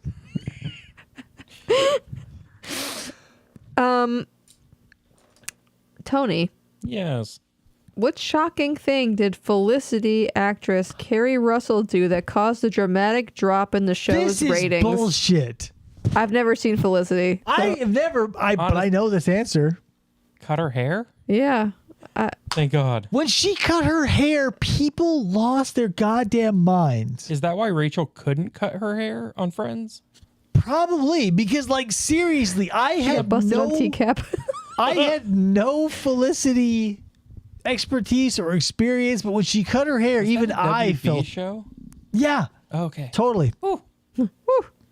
Like Dawson's Creek era, Seventh Heaven era, Stephen Miller allegedly era. Yeah. When was the Gilmore Girls? Was that in the same era? Same time, yeah. Like the UPN and WB networks, because I'm counting it before it turned to the CW. Right. It was a very specific time period with a very specific flavor. Mm-hmm. I don't. Tony's turn. No, it's yours. Okay. She cut her hair. Oh, right. What 90s 1-800 product featured a reading program dedicated to helping children read through phonetics? Hooked on Phonics. I know they should have left the last word off, because that could have been here's the thing. I said the same thing with the double your pleasure bullshit with the double. I'll give you that. Here's the thing. I think we both have a problem with the easiness of the game when you should not put. The Disney one was hard, and I expected this to be equally as hard, but maybe because I'm just saying, I think this you and is I more pop culture-y. You and I would probably agree that none of the title of the thing should be in the question. Affirmative. Right. Don't say double, you. And Kayla, you got the answer correct first, so you got Good job, the Kayla. point. Could have confused it with Juicy Fruit if you never said double. My favorite, or Big I Red. would've. Yeah. We never see a commercial for that. Give your breath long-lasting freshness with Big Red. That's what they always said. My turn? Nope. My turn. Still Damn it. Tony's again. Why isn't it ever my turn? You just had a turn. I feel like I'm never answering any questions. Does anyone remember Muzzy? Yes! Of course. Who didn't? And that was going to be my if it wasn't Hooked on Phonics, it was going to be the Muzzy. other one. Yeah. Muzzy. But Muzzy taught languages, right? Yeah, Muzzy. Yeah. You could learn- Je suis la jeune fille. You could learn French, Spanish, German, Italian. It was all there. Yeah. And it was like that depressing European it was cartoon sad. style where it was like, yikes. Everybody looked like a dust bunny. Your fresh breath goes on and on as you chew it. Yeah. So last Your a little fresh longer. breath goes on and on as you chew it. So dance a little longer, romance a little longer. Keep vamping so I can have some more meat. Long-lasting freshness with Big Red, guys. With Big Red. Here's the thing. The Juicy Fruit crowd were the skiers, they were the snowboarders, they were the surfers. If you wanted to bang, you hung with the Big Red crowd. If you were an action 90s, yo, I'm a skateboarder, Juicy Fruit, that's your shit, that's your jam. If you were... I hated Juicy Fruit. Oh, my God. I like Juicy Fruit, but the flavor lasted 4.5 Wrigley's seconds. had everybody covered, and how dare you speak ill of them. They had Winter Fresh? Yeah. Loved Winter Fresh. Here's the thing. They had Juicy Fruit for the action set, right? They had Double Mint for when you found that hot set of twins. They had Big Red when you were DTF. I'm like, when you were getting to fucking.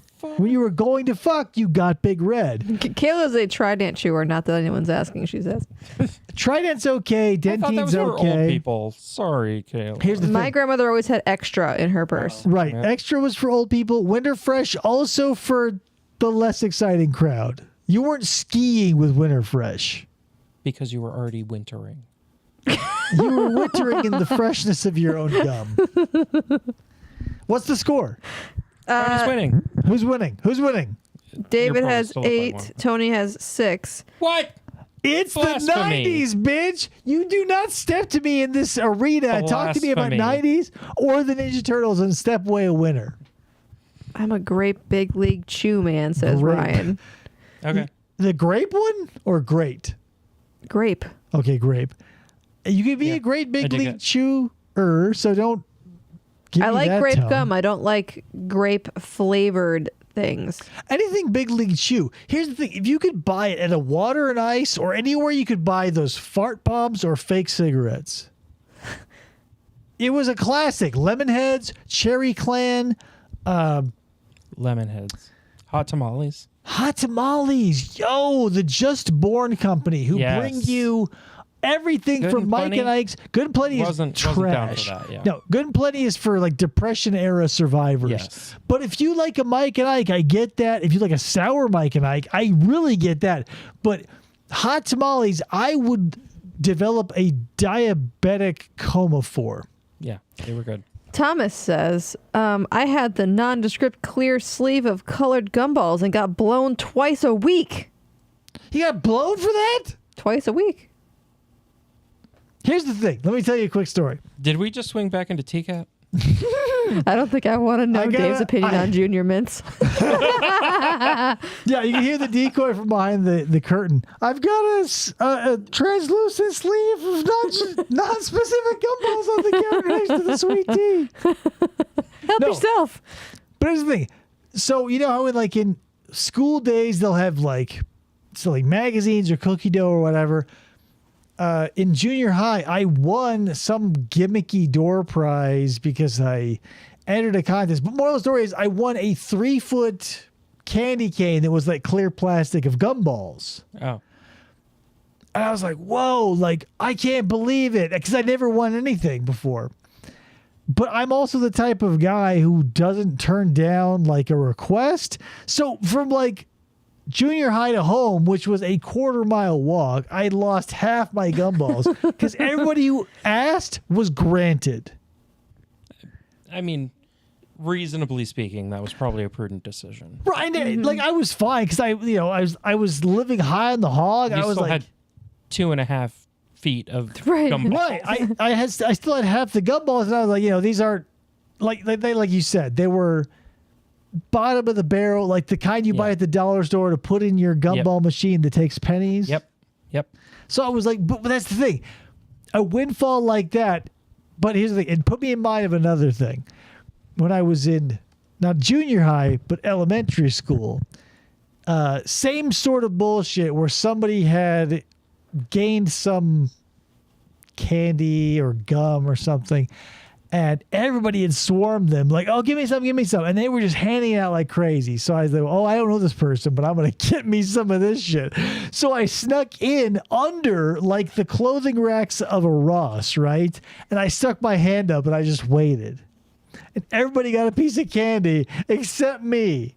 And the girl... Because you were trying to be shifty about it. Right, and that's the thing. She didn't recognize my hand, so that's probably why. But after everybody had gotten a piece of the thing that she was offering and had cleared, and there was me not knowing this person handing it out, she legitimately looked at my face and she goes, I don't know you. And she turned around and walked away with the rest of her. You don't know me. Ouch. She goes, I don't know you.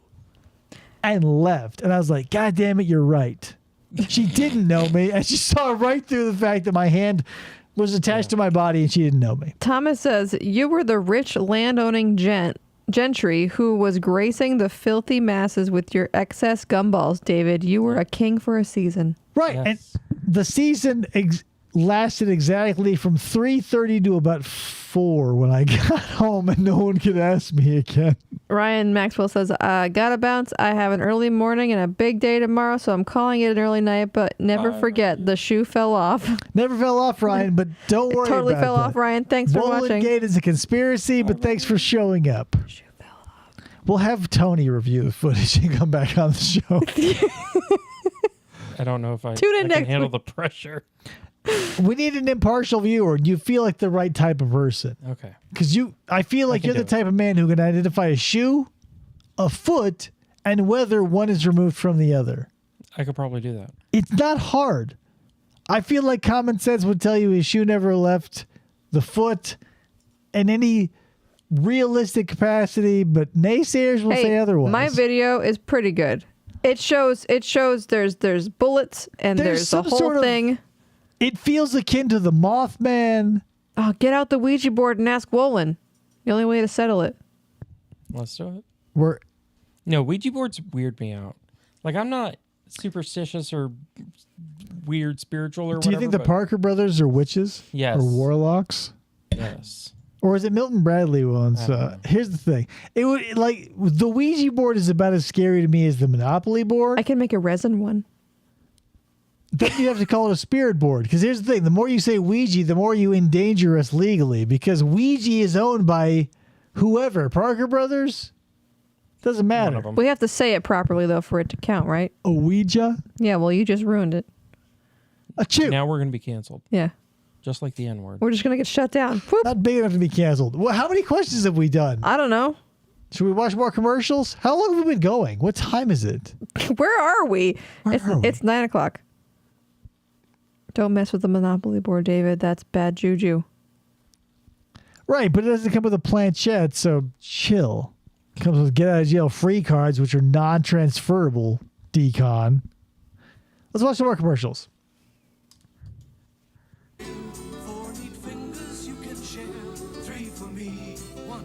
You can't produce something in the millions and still retain the evil magic unless you're making those Stonehenge masks from Halloween 3. Right, I'm saying, pause this really quick, because that raises a good point. There's no way you could, like Milton Bradley cannot be, or whoever. It's just like printing on a board. Humans are so, silly, right? Because we'll go, oh, whoa. This is a spooky thing because it's super old, and humans have been around for roughly 250,000 years in our current state. So to be like, oh, whoa, people are doing this for 2,000 years, it would be as if you gave weight to the first 2 seconds of your waking day as the rest of your life. I do. Every day. Bullshit. There's no way As I roll over to turn off my alarm, I'm like, this is the best part of my day. We're going to talk about a cosmic clock, but it doesn't work like that. I was being facetious. How dare you? Little known fact, the iron is the Ouija planchette for Monopoly. Who said that? Take a guess. Brian Maxwell left, I thought. He did. Who is that? This is bullshit. Someone is gaslighting me. Someone's Wollin-gating me on the iron in Monopoly. It's not the planchette. How fucking dare you, anonymous user? Year after year, government Just the after facts. government, Canada has built up a debt that now totals over $320 billion. My God. Canada dollars. 1/3 of every That's like tax dollar is 75 wasted cents. just paying the interest on this massive debt. I mean, Let's welcome to stop the government? shortchanging Shut up. We've got to deal with the debt now. This has to be that way we can guarantee our social programs for the future. election. This is Justin Trudeau's first political campaign. Say goodnight to Kayla. Good night, Kayla. Thanks for showing up. Thanks for telling us that little known fact about iron. The peaks of the iron. Pyrenees. You wouldn't want to be there, but the animals have no choice. And They in have this no hostile choice, land, Tony. food is where you find it. So when the vultures are through, the bone breaker steps in. For this bird eats bone. Survival against incredible odds. Help! A fascinating story of Bone Breakers Mountain. Next time on Nature. Sunday night at 8 on Channel 17. Pause this. Nature was something I watched a country mile of every month. Nature was something that played on PBS Did you after watch this one? No, that's the thing. I've seen so many nature documentaries about the Serengeti or about goats or about the Himalayas or about the Andes. It's weird that I haven't seen this one. This may have predated me, but nature was like before the Discovery Channel, nature was the go-to. Like before Nat Geo, PBS, but here's the thing, I was poor and didn't have cable, so nature was probably a hallmark for the poor kids. I agree. A CTV News update brought to you by Canada TV. Here is Nancy Wilson. I assume. Good evening. Margaret Thatcher and Helmut Kohl met in West Germany today to discuss the rift within NATO over nuclear arms, and the leaders are still at odds. An uneasy calm At in odds. Senegal after a 2-day killing spree. An exodus is underway to escape rioting in both Senegal and Mauritania. And Liberal leader John Turner revs up his campaign against the new budget. Back after this. I mean, when will you ever run out of footage of people killing each other? Stories and Ever. more later on the CTV National News. It's B. Arthur. Oh, R.I.P. Margaret Thatcher and Helmut Coley. Helmut Coley? I can't read it. Va va voom. With super savings throughout the store. Ottawa is waiting. Poor B. Arthur. This feels like when like Sylvester Stallone or Arnold Schwarzenegger does like a canned coffee commercial in Japan. Yeah. Or like when Bruce Willis does a vodka commercial in Germany or something. Classic Lemons. All that goes into Sorry we did this to you, B. Arthur. is fresh squeezed orange juice. All that comes out of Minute Maid is fresh squeezed taste. Minute Maid. And pulp. Probably the freshest tasting pulp, brand you yes or no? ever buy. Yeah. No. Fuck no. Yes. Get that shit out of my drink because I don't want to chew my orange juice. Thank you very much. Having things in my... I can't with you people who don't like pulp. Why is this sexy juice?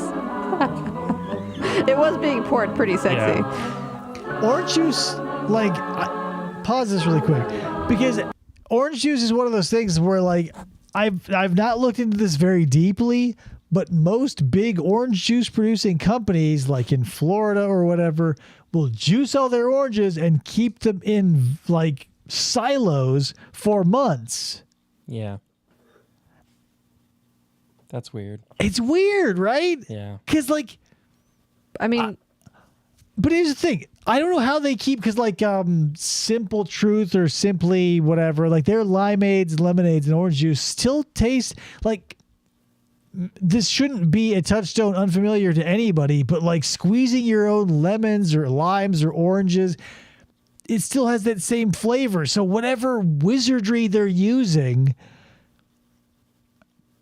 is impressive, but also like makes you feel kind of weird. Yeah, what's going on? Yeah, because you go, well, this was in a silo in Florida for 6 months because, like, whoops, we squoze in too many oranges. Like, Jesus, how does it taste like so recent? the world may never know. This looks terrible. Flour did all of this. Don't forget to eat your candles. I'm Peter Pan. What's with that guy's hat? Robin Hood. He was Robin Hood. Oh, he was Robin Hood. Well, for It was all Little those John's people flour. for whom performance really counts. There's Speed Stick Plus antiperspirant. It's the wide stick, glides on fast and dry for all-day protection against wetness and odor. You know, here's the thing. Deodorant has been claiming that it has been fighting harder and harder every year practically to fight off my sweat. I see no difference year after year. You're looking sharp. You're looking good. You've come so far. And we know I was hoping this was a Lean Cuisine commercial.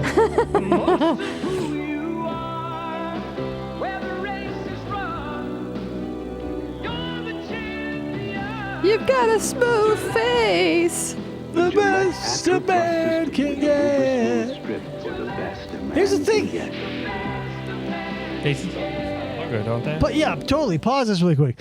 But back in the days when companies really leaned into a mascot or a phrase or a jingle, like that's Like what you the have 90s? to do in the 90s. Like you had to do that because I remember it 40 years after the fact. Yeah. Like I feel like maybe here's a touchdown, maybe Progressive and Flow. Like she's a through line, but there's no jingle for Progressive. You know Flo as the progressive lady. But Mayhem, he has one. But it's the same thing. Like you're not going to go like I wouldn't get his insurance, but I don't have his insurance, but he has more of a through line than Flo. But he still doesn't have like a jingle. That's the thing. You have to have like What's his through line? Is something about Mayhem like me? Oh. I don't remember the whole thing. Yeah. But it's weak. You have to have something that it has to be tied to music. And he was in SVU. He was in SVU for a while. But I don't know, that like Gillette did it because like 30 years after, like I haven't bought a Gillette razor in maybe ever. But I know, the jingle. I know their jingle, and I know that they were probably the ones who came up with the Mach 3 and the 4-blade and the 5-blade. But the thing, maybe what works better, you decide.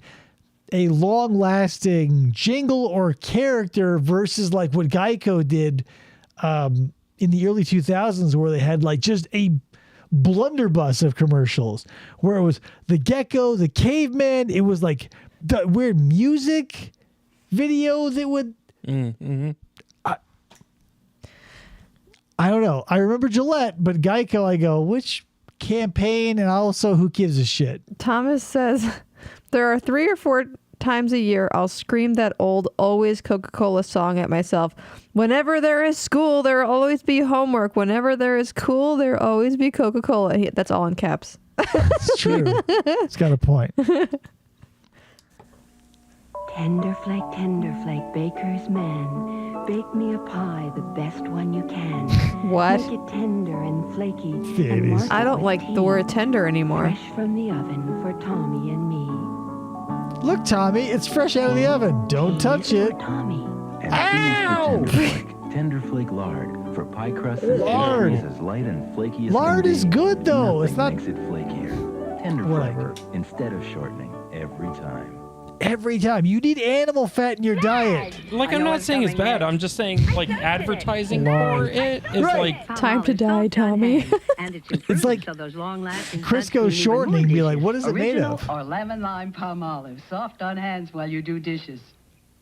When Mrs. DeLuca prepares pizza pops, she knows she's serving nutritious flaky pastry pockets, bursting with mozzarella, pepperoni. Fuck you, Totino's pizza rolls. Precursor to like Hot Pockets, yeah. They look like calzones. They're like, yeah, these are like set little 80s calzones. Kidney beans, beef, onions, and spices. Kidney beans. Authentic chili taste for unexpected guests or kids that just can't wait. Chili pops. Unexpected guess. Yeah, Tony, I'm going to serve you a pizza pop. Hey. Welcome to our house. Hey, thanks for driving out, Tony. Would you like a chili pop? Right. Then you'll be interested in a pain. Pizza, there's kidney beans in it. Calzone full of kidney beans? Can I interest Mrs. you? Wallace, I'm talking about over 900 milligrams of pain reliever 900? That's a lot of strength. in just 2 tablets. It's Anison. Anison? I wasn't aware that Anison had so much. Anus 900 in. milligrams. I can use that kind of strength. Anison. But you just didn't want to take that kind of strength. Right, So and P.S., let's pause this really quick. That was one of like 6 choices. We never Yeah, what visited. happened to the other 3? What were they? they Here's didn't the have as thing. much. When you're Pepsi or Coke, you go, people don't like brand X. Then they'll go, here's 9 other brands. Anison. 1 through 8? We're not even going to turn Did it they around. have anything even under those little boxes? No, it's like Sons of bitches. just imagine there's probably Tylenol, ibuprofen, aspirin, bears under there. And they go, fuck it. They swipe it all off the table and you go, you need nothing but Anison. Yeah, none of them had 900 milligrams. Also oddly specific. With the price of everything in the Has to be. Because Advil has 200 in each one. Enough money Right. left for a box of all. But we're doing something about it. Get out of I'm here. Alan Ray, president of Lever Detergents. Hello. We've come up with a new formula that makes all We made the L's better laundry bigger detergent for and you, lets us the reduce customer. price dramatically. For supermarket So if you've been sweep, doing they without cost All's, now it's factored in your $23.50 a budget. box. Better all Super at a sized. better price. We're bringing all back to you. Go, all driver. Yeah, I'm sure you heard that. Drive all the way. Is that a douche? To do. To do. This is the biggest cotton balls I've ever seen. What the Oh, it's That's toilet Cottonelle, paper. yeah. Makes Cottonelle. Wipe your ass with the biggest cotton ball ever. That's what the ultra rich do. Oh, I would hate that. Hey, if I were super rich, try and stop me. I would love to wipe my ass with 4 pounds of cotton in each wipe. Just throw it out an open window and a poor person. Nuprin, little, yellow, different. Anison, Says big, Dee Dee. uncomfortable. The Oddly, same. 900 milligrams.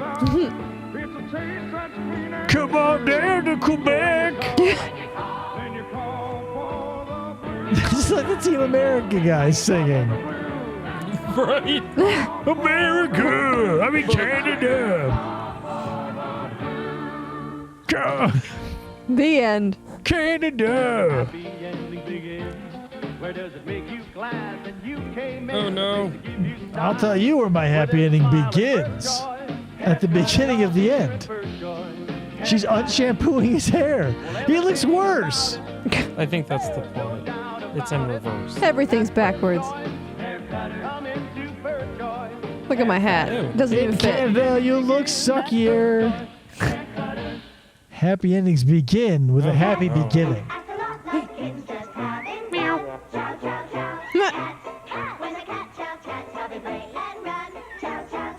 Cats need their protein, minerals, and vitamins. It's true. All living animals pretty much need the basic, amino acids, fats, proteins. Cats are no different, surprisingly. They can't live off of cardboard. We asked Kathy Edge if she thought her denture cleanser could... Kathy, what do you think? Kathy said, why are you asking me this? I'm a nobody. Cats require food, too.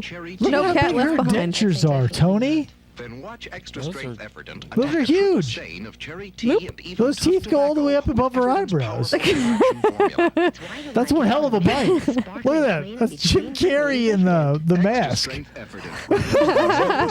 Between teeth.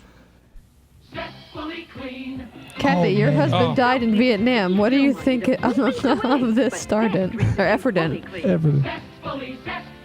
Whoa, in America, the zestfully clean people were always dudes. We never got to see a lady's back muscles. I love you so, I always will. I look at you and see the passion. Oh my God. This is me when I give Remy cat food. God damn it. Every day, Susan, just pour the slop in my bowl. I'm so hungry. I'm goddamn Tim Allen. Hold the song.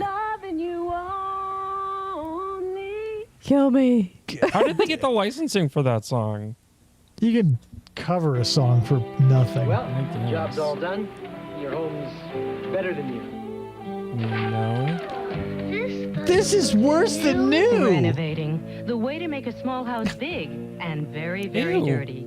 But I've got my own handyman. He knows When how the to bring contractor back the fucks shine. you over, clean it up yourself. Look at those muscles on Mr. Clean. They leave more dirt behind, but Mr. Clean cleans it away. Less dirt, more shine. Mr. Clean, Mr. Clean, Mr. Clean. Hey, now it looks new. Don't tell Daddy I've been seeing Mr. Clean. Mr. Clean cleans so clean, it shines. Oh, I just got back running the carpet shampooer, honey. Come on and rinse it up. No cracker gives a snack or so much class. So rinse it up. This shit's insane. Rinse it up in green, in pink or tangerine, in black and red, in yellow or white. There is no better place to serve the perfect taste. Take it to the top and rinse it up. Ritz crackers. That guy looked a little bit like Columbo, right? This is uncomfortable. It's crazy. Welcome, Allison. Hello, Allison. Hey, From the Allison. greenhouse to the cold frames, while Larry prepares the vegetable garden for planting. So what we're doing is we're enriching the ground now. It was fertilized.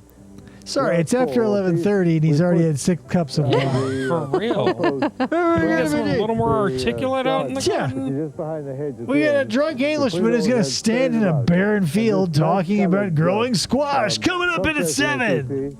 Is the well-rotted manure that comes from the Eastern Breeders' Bull Farm. This guy's got lead poisoning. And there shouldn't be too many weed seeds in it. Now, in addition to Look at this we're going dirt. to add Whoa, this cameraman is loving his job. Check out the shovel. Here's the shit. It came from a cow's ass. Coming up on From a Garden to Your Ass. WMPE, WMPI. Jesus. Remember when like literally anything would go on TV on Sunday? New Jello pudding pop. Oh no. Uh-oh. Burr, burr, burr, burr. Mine tastes like roofinol. Shut up, little kid. Wow, tastes great. That's right. This guy strangled his German guard in 44 so he could tell us about the shit now. Oh no, children, no. New rich, creamy tasting Jello brand pudding pops. All the goodness of pudding frozen on a stick. Tastes great. And no evil eye. and says they're prepackaged. No one can stick a pill into the middle of them. Hypothetically. Allegedly. Allegedly. M&M's chocolate M&M. candy. And then you document it with Kodak. Not in your hand. Here's the thing, though. If you're sweaty, those colors would leak. Yeah, they sure would. Stop lying, M&M's. Mars. M&M's chocolate candies. The milk chocolate melts in your mouth, not in your hand. It does, though. Hi there, Ron Logan here at Patton's Place. Excuse me, I'm looking for an English washer, and I see that English. Please shut up. I'm in the middle of a commercial. He palms his face. What is that medallion he's wearing? Ask me about our fresh pickles. Sure, we sell washers and dryers, but the best garlic pickles in Manitoba. Found it. Where's this place? Sweet steak. No. Sweet steaks. No, that's not. We'll never know. Allison's dead. Hello, McCain. It's Canada's Whoa, hey, I'm shaving and enjoying yogurt. What? Great refreshment. Well, sure, it's great refreshment, but more. McCain makes yogurt It's the with type fresh, of yogurt that spicy milk, refreshes at a fruit deeper flavors, level. and turns it into a light Box tasting, yogurt, nourishing Tony. yogurt drink that's How'd you more like to great pop a refreshment. straw into some box yogurt? McCain drinking box yogurt, strawberry, raspberry, and peach. Great Unfucking refreshment. believable. It's like a milkshake. But more. I'm refreshed with yogurt.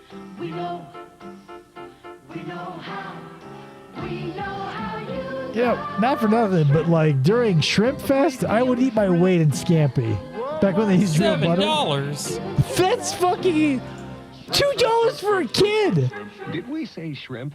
Just checking. We meant shrimp. Shrimp Festival, only at Red Lobster. For the Back in the day, man, I would eat some scampi until I was dead. Red Lobster, Cheddar Bay biscuits, and no Italians allowed. Shut up about the goddamn biscuits, everybody. The scampi makes the biscuits look like nothing. Whatever. I'm never coming back to this biscuits, show. biscuits. The scampi.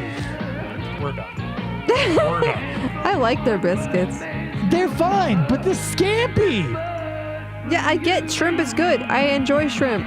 Who is this sexy lady on the screen? They're gone now. Budweiser? Oh.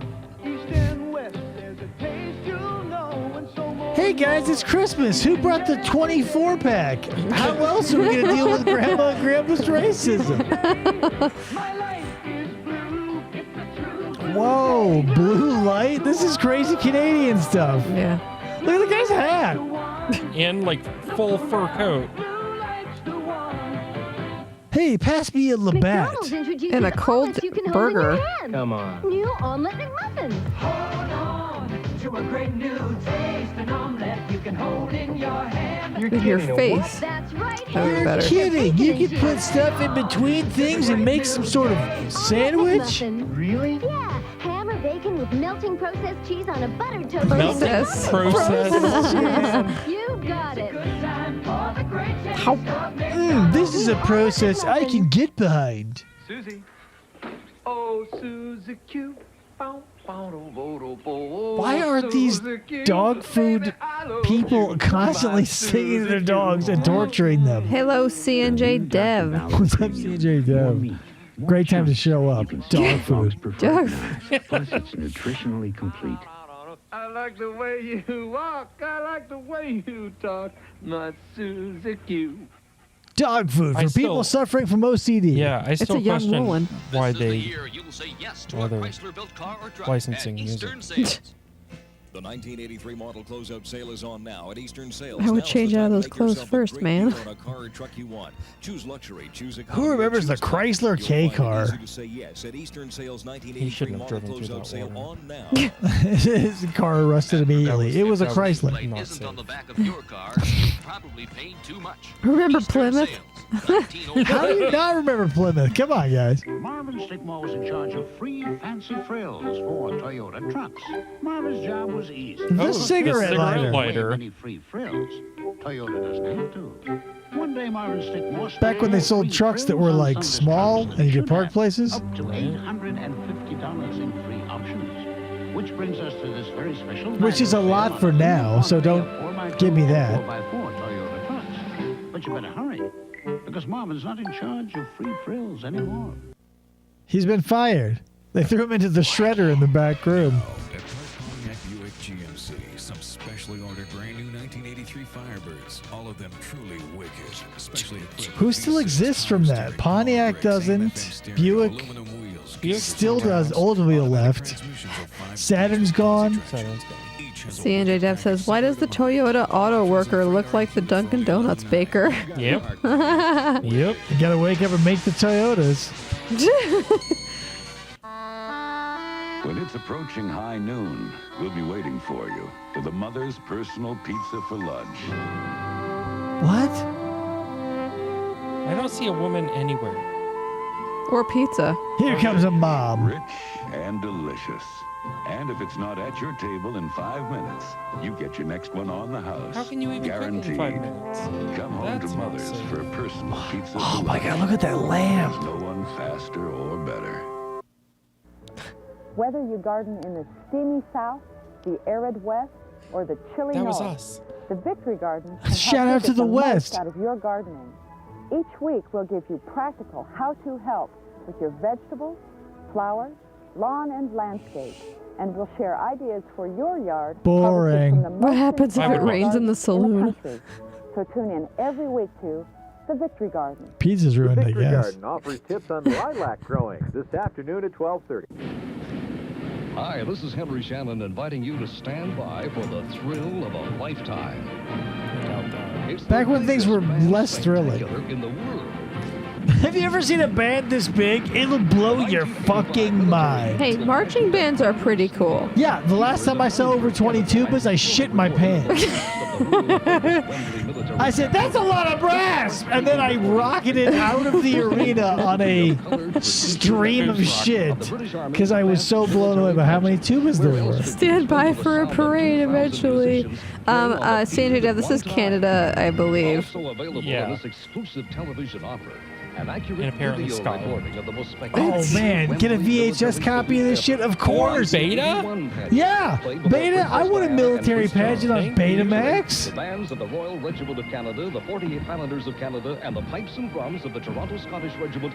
And the They're 48 literally all of Highlanders Canada except for the Scottish ones. Order either the 1985 military pageant on You know, like in Korean prisons, they'll teach them all to do like the Thriller dance. So they did in Canada. Like, hey, everybody, pick up a tuba and fucking work your ass off. You're in a band now. Yeah, welcome to Manitoba. Pick up some brass. Grenadier Guards. This is a once-in-a-lifetime opportunity No, it's not. to own these historic performances on LP, cassette, or videotape. I played Betamax. I played keyboard in the marching Use your band. credit card for fast delivery. Yo. In Toronto, Call. call 445-5664. Oh, let's pull In back. North VHS America, bid is you can call Caleb, could you call an order for me? Thank you. 387-8034. Save COD fees. charges. Send Cash on $39.95 delivery. for the video cassette or $19.95 Look for at the that LP weird or tape, Ontario plus address. $3 postage and handling to Wembley, box 3083 Scatting in Markham, Saskatchewan. L3R6G4. Order now and receive your free L3R, bonus album. 6G4, Please specify 7R, VHS or asterisk, beta smiley video face, Canada. Secret time in a secret place. When the forest feels just right, the crans come out and set to work. It's cran apple time tonight. Ah, the great taste of apples. I guess if you can't have fruit snacks, you might as well have cran apples. Some more. Then juicy red zippies, red little zingers at the zip and the zing, loved by cran apple drinkers. And once you try Too the many taste, zippers they and have plenty zingers. I forgot this was from a time when a VHS cassette could be $79.99. Right, it's like when Blu-ray and DVD first popped, they were like fucking insane. Time to step into the bay for exceptional value in fashionable leather footwear. 40 80s dollars. And hippopotamus. Versatile, wear with anything leather shoes. 4 terrific styles priced. Where are these people walking? They're like in an MC Escher painting. Oh my, 3 stairs. You get 3 stairs. Ah! Right. Want to step to the front of the fashion line this fall? Not if I fall off. Try the 4th stair. Jamaica, right? Mm-hmm. All right, hit us with some more questions. This is too insane. Keep it on this guy. Okay, hold on. He looks like the guy from Invasion of the Body Snatchers, but Canadian. Before we go on, refresh us on the scores, just so we all are clear. You don't have to. It's fine. David has 8. Tony has 6. Ryan and Kayla are no longer in here. So Ryan's got 4. Disqualified. Kayla had 3. Matt had 1.45, and Joe had 1. Let's call this the last round because it feels like we're watching how many minutes. Here's the thing. Given my druthers, you would be here all night, Tony. I feel like this has probably been like 4 hours worth of material. I hope you're a cuddler, cause. Can we keep the score clear and accurate for the record? Yeah, I'd like a. God damn it, I've forgotten the. Fuck! What is the thing he said? It had nothing to do with evidence. Daryl Brooks, right? Oh, something God of damn jurisdiction. Oh, that guy. No, jury nullification. Jury for sure. nullification, like proof of. It doesn't fucking matter. Hit us with the question. Hit Tony with the question. Tony, what color is Bill Nye the Science Guy's lab coat? Light blue. Blue. Yeah, it's blue. What the fuck? Bill. Remember Beekman's World? A little bit. We had a lot of talk in the Discord about it. Here's the thing. Beekman was the Pinto of Bill Nye's Mustang. CNJ Dev wants to know what Turtles game is on behind you. This is the original arcade from 1989, I believe. I was looking to put Turtles in Time on, but I think I only have the SNES version. So yes, this is the arcade version. Classic. David, what handy system was added to phone lines that severely hampered prank call attempts in the 90s? Caller ID. My God. I remember getting that and being like, oh, whoa, it's Aunt Sandy calling. Or it's someone I don't know. I'm not going to answer. I didn't have Aunt Sandy. She never called me. She was too busy calling me. I don't like But yeah. Sandy. And it was wild too, because when caller ID was first introduced, it was a machine that you would go from the wall to the screen to the phone. Yep. And you have to look at the screen and be like, do I know them? Now we just take it for granted. Beekman was the smoking meth in your mom's basement to Bill Nye's elegant cocaine soirees. Absolutely. Like or to put a slightly psychedelic point on it, like Bill Nye was MK Ultra, like a government funded psychedelic trip, whereas Beekman was like Crocodile, whereas a wild ride, but if you watched it too much you probably end up worse off and with body parts falling off. Tony. Yes. In the 1994 indie hit Clerks, what is the I name? thought it was going to be The Shadow starring Alec Baldwin. 1994 also. What is the name of the convenience store where the main characters worked? I don't know. Quick Stop. Yeah. Boo! Here's the thing. I'm going to recommend you something. Find yourself the Clerks animated series. If you haven't seen Clerks, it doesn't matter. The Clerks, the animated series, is so funny. There is the main villain of the series is named Leonardo. He's played by Alec Baldwin. It's one of the funniest animated series out there, and it only lasted 6 or 8 episodes. So fun. I'm not even a Kevin Smith fan. I think he's trite and obnoxious. But the animated Clerks is so goddamn funny. CNG Dev says, when I first heard about MK Ultra, I was disappointed that there wasn't a game called Mortal Kombat Ultra. And yes, CNG Dev, you have a point now for getting Quick Stop correct. Suck and Gulp is not the correct answer, Thomas. I assure you we're open, says CNG Dev. I assure you we're open. David. Yeah, the Suck and Gulp, I imagine, is a reference to the dead guy in the... Oh, no, she just banged him, I think. The girlfriend. She sucked 37 dicks. That's a lot. At once? My girlfriend sucked 37 dicks. Dante says that. You've ever seen Clerks? No. God damn it. I know. Kevin Smith apparently worked there while they made it. I'm sure. They made it. David, what did Lorena Bobbitt do to her husband, John? I hate it. Cut his ding-dong off. And then threw it out of And then threw it out of a car and hit somebody's windshield. Gross. The Bobbitt. I remember I was in 4th grade when my teacher told me that. She's like, Laura, because I was like, what's up with that? She's like, she was English, so she said she cut his tallywhacker off and threw it in a car. So I grew up in the same area as the Bobbits. Really? Yeah. So that was probably a local news. Like you probably got to see like some dude with a VHS camera and a dong on a windshield. I did not. You see the wipers like try to knock it off, and it was just too. It was too. CJ, I remember seeing the Mad Magazine issue when that happened. Right. Apparently, the husband was abusive. Good Lord, yeah. Like every true crime case, there's a complicated web behind it all. But like when you reach pop cultural level, she threw his dong out of a moving car. Oh, it happens. There's that for you. Tony. Yes. What former heavyweight boxer introduced a portable electric grill worldwide in '94? Mike Tyson. George Foreman. Hello, like that worldwide. You got Lorena Bobbitt. Get over yourself. Sure. You got Doublemint gum. Yes, CJ. Okay, you have 2 points now. Yikes. I can't do anything else with these questions. They're already...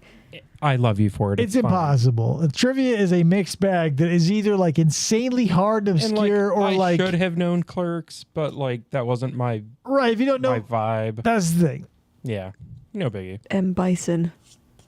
What about M. Bison? That was not George Foreman. M. Bison. Oh, the M. Bison grill. Yeah, played by Raul Julia.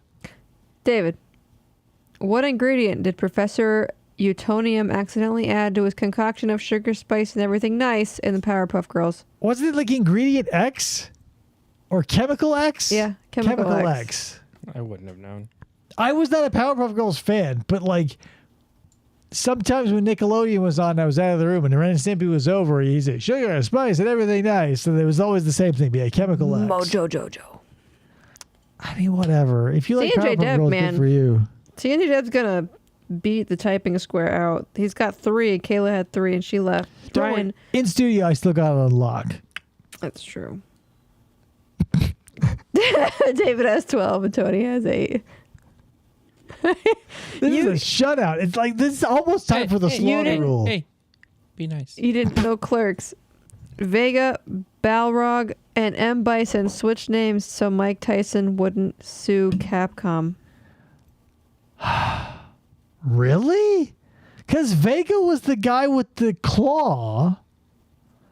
But yeah, Balrog definitely was Mike Tyson. Mm-hmm. Whatever. That's fine. Maybe he was trying to... Because like Vega was like Freddy Krueger and Jason Voorhees because he had the mask and the claw. Whatever.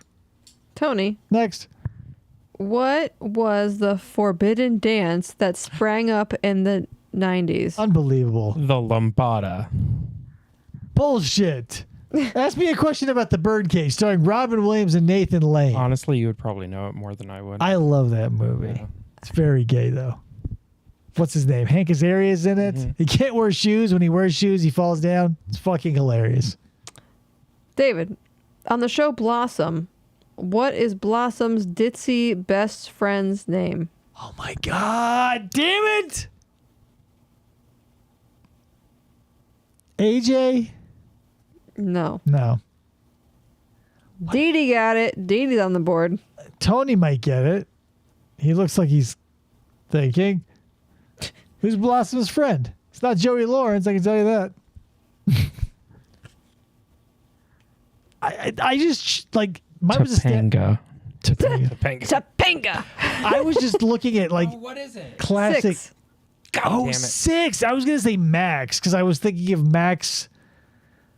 Oh, It's not Mega Man. Whatever. It was Mega Man. Next. Who's? Tony. Yeah. If you were wearing a mood ring and it turned yellow, what would that mean? Green is horny. I knew that one. Everybody knows. Happy? Negative. Blue is happy. Yellow is stressed. Anxious. Anxious. Nervous or unsettled. Bingo. Yeah, Racism, Tess Thomas. That's not it. Racism. I was going to say anxious, and then I was like, no, that seems Because wrong. angry was red. Green is horny. Blue is happy. Yellow had to be stressed, nervous, or anxious, or whatever. The Darn it. So, do you get that? Yeah. Hell yeah, I do. I may be the judge, but I'm also the president. Where's that question? Talk about the hair club for men, God damn it. Tony. Yes. What children's game was introduced in 1993 and featured an elephant blowing butterflies out of his trunk when you try to catch him with a net? God damn it. I remember this. I don't know. Is it Elephun the elephant? Yep. Damn it. Bingo bango. Same, like, there was a resurgence because, like, there was a 60s versions of these two, like Don't Break the Ice or Cooties. But then, like, there was the Ants new in the Pants. Yeah, the New World games of, like, where they would use motors and stuff, like Elephant the Elephant, or anything that used electricity was like, whoa, because they would try to sneak, like, oh, also buy Cooties. It was like, oh, Shark Attack, what are you going to do? If it had batteries, it was new school, but the old ones still, like, had a resurgence. Like, I played Cooties. I loved Cooties. Yeah, totally. Don't Break the Ice, Kerplunk, all that shit. We didn't have those, but I think either my friends had them or, like, we had an after-school program, and I think we had those there. My grandmother had the original releases of Cooties, Don't Break the Ice, the Oreos matching game, and Don't Spill the Beans. Yeah. And Connect 4. Like the 60s releases, they were all so crazy. But yeah, those just as good as, because we had Shark Attack. You played Shark Attack? I don't think it was the motorized shark that, like, in the commercials seemed so cool because it was like the shark that would come after sucked. you. In real life, it was this loud, obnoxious motor that went and you had to roll dice and move your fish so it didn't get eaten. But that's the thing you never see in the commercials. All the old games were silent and fun. Everything that took batteries was loud, obnoxious. You were like, what? What I didn't like was Trouble. With the Pop-O-Matic that bubble? thing was so loud. My great-grandmother cheated her ass off at that game when I played her. David. Yeah. What's the name of the boy band that included brothers Nick and Drew? Was it? Oh, God. Nick? I want to say it's like 98 Degrees, right? Bastard. Yeah. Nick Carter. I was going to say, holy shit. It's Lachey. Yeah, Lachey. Not, because I knew it wasn't Backstreet or NSYNC. Not Nick and Aaron Carter, R.I.P. Whatever. Right. It was one of the lesser, like, that was the thing. You had the A-list boy bands and then the fodder beneath. Your 98 Degrees is your LFOs, your, I mean, there was a million of them. S Club 7. S Club 7. Were they a boy band? They had a girl in it. I thought they had. They were close enough, you'd call it. I think it was like weren't they like a Disney type of kind of? They had that, like, what was that? Abercrombie and Fitch song that they sang? That was LFO. LFO, okay, yeah. I hated TRL back then. Tony, in 1999's The Matrix, Mr. Anderson swallowed a pill to begin his quest of becoming Neo. What color was Black the pill? pill, am I right? Black pill cucks. I don't get it. Here's the thing. I'm gonna red. Yeah. Damn it. Just a guess. I was gonna get that point otherwise. Mr. Anderson. Red pill cucks. Commie pinko bastards. Damn. How do you feel? No, that's just what, like, most people say. Like, if you're going to be an obnoxious person online, you're black pilled, red pilled, you're some sort of pilled, and you're also a cuck. CNJ Dev is currently tied with Ryan Maxwell, who is no longer here, with 4 in the typing square. Well, don't worry about it, because what's my score? Just real quick, just to touch base. 15. Whoa. Tony has 10. Double digits, like, respectable. David, what brand of yellow stitched boots became the choice of footwear as the grunge fashion scene arose? That was the Doc Martens, right? Damn. Yeah. Hello. Everybody had those waffle stompers. I didn't. I mean, I didn't either. But I mean, everybody but me. I didn't like to wear boots. They were heavy as fuck. Yeah. My boyfriend before David had Doc Martens, and it made wore him New Balances 2 inches 'cause I taller than he already was. was lithe. Kick things and run places. I still wear New Balance. They last. Same pair. Yeah. Doc Martens can eat my ass. New Balance will last you 10 years on your feet. Tony, what clear beer alternative was introduced in 1993 and billed as something different? Something different. Shh. Zima. Hey, I'm down. I'm down 5 points. Calm down. But okay, so I don't want to hear any more allegations of corruption with this bullshit happening. Something different? It says something different. Yeah, well, you didn't have to fucking lean into it on the second go around. Yes, you did, and I appreciate it. Thank you, Krista. It had lemon, Sprite. Have a nice slice. You fuckers. Remember when Slice turned into Sierra Mist? I remember that. I was working at Jungle Jim's Playland at the time. Had me rip the Slice stickers off the fountain, put on the Sierra Mist. Fucking drink a gallon a day. David, during the height of the cola wars, what product did PepsiCo release as a caffeine-free clear alternative to normal colors? Crystal Pepsi. Crystal Pepsi comes up on this show so often, I feel like that's a layup, but I'm going to take the point. I'm running out of questions, okay? I don't care. I'll take it. I'll take the point. I drank Zeteri the other day. I drank Crystal Pepsi. It was the choices of a new generation. Wayne's Did Crystal Pepsi, was that caffeine free? The card said so. Yeah, it was. I don't know if I knew that. It wasn't. That's the thing. It was whatever. Like everybody, like it was like the new Coke. Like everybody wanted to be like, oh, we'll do something different. But soda is one of the things where no one wants to fuck around with it. Mountain Dew is going balls to the wall with like their weird ass flavors, Right, like but every they didn't- 5 weeks. Mountain Dew is a very peculiar product that applies to a very odd subspecies of human. Normal Mountain Dew drinkers aren't normal humans. And the Purple Thunder, the White Jizz Blast, the Red Rocket Rambos, your Baja Blasts and your Avocado Avalanches are for fucking bonkers people who live off of Taco Bell. Or, whatever. If you want to live on the wild thing every once in a while, you grab a Baja Blast. I'm not going to hold that against you, but Mountain Dew folk aren't. Red Rocket. Code Red. Code Red Rocket. Red Rocket makes me think of South Park, says CNJ Dev. Who, obviously, right? It makes me think of dog penises.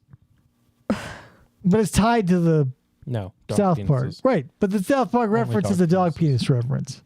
Whose turn is it?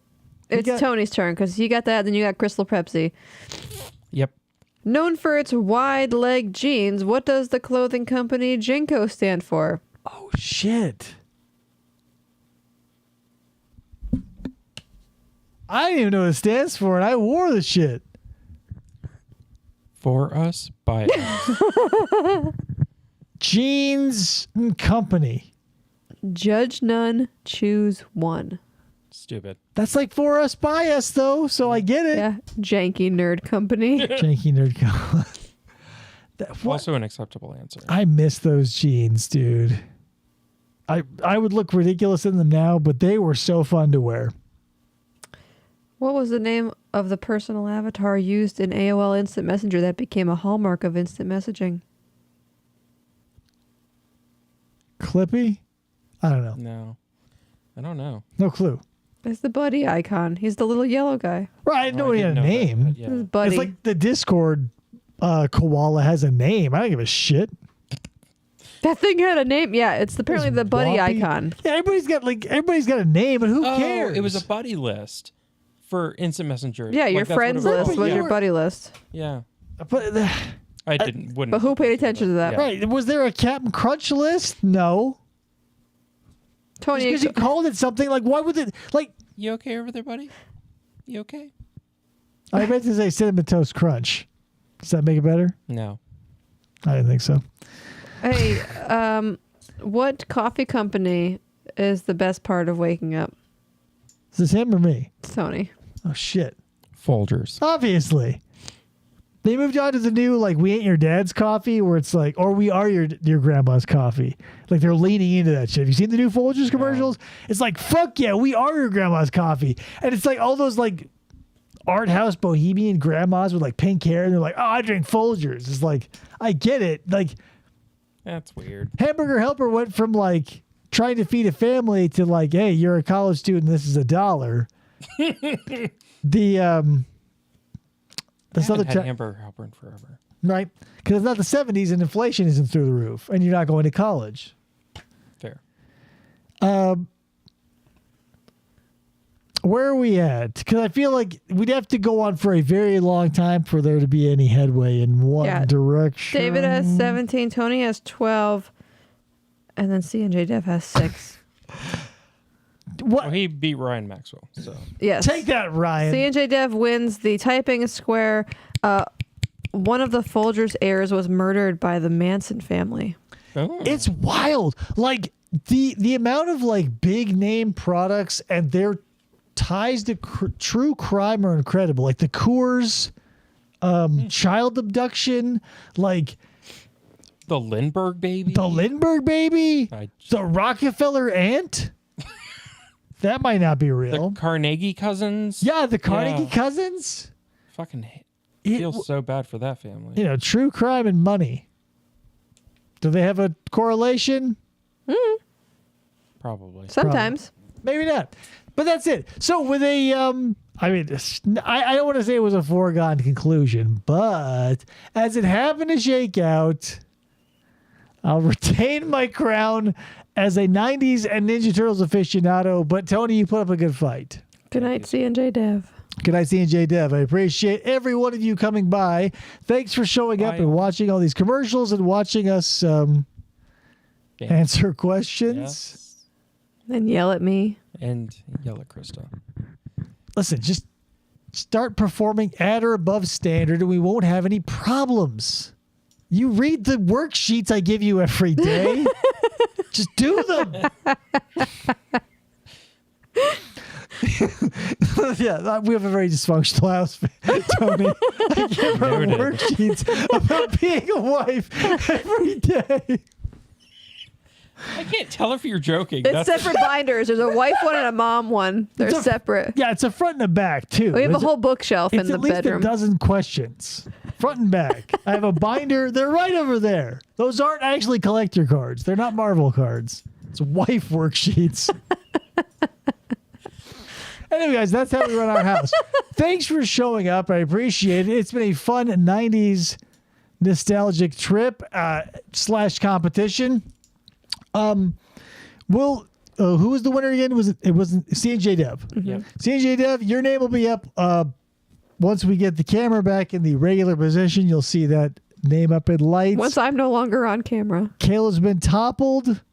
That juggernaut of the trivia field has been dispatched. Welcome to the fold, C&J Dev. Also, if you want to, I'm assuming I'm pointing at it right now. They're scrolling names here. If you want to buy us a mead and have your name show up like Tony or Joe did, I'd appreciate that. Tony, you want to plug your business? Yeah. ADL Bath Bombs.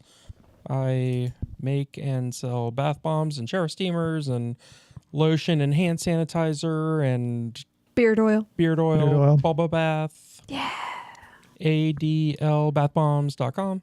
With or without CBD. With or without CBD. I'm a fan, and now that I'm going to have to grow my... Here's the thing. We went to the Tucson Comic-Con. Had to You're just going to have to shave it again for Halloween. What?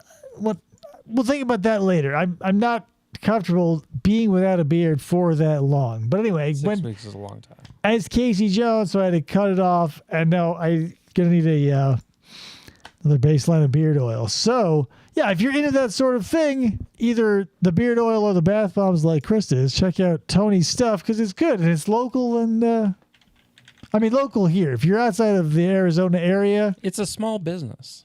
Yeah, that's the thing. Yes. That's more important. So check that out. I appreciate everybody coming by. We'll see you next time, which will probably be Wednesday for some more sort of game or something, unless I want to go earlier, which happens. Anyway, that's it, guys. I'm running out of steam. We'll catch you later. Hit that button, Krista. Bye, everybody. Bye.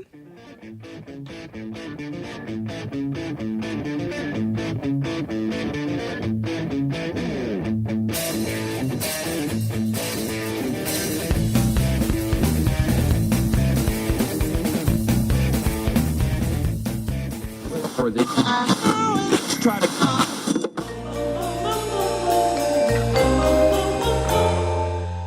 Fistful of Podcasts Radio.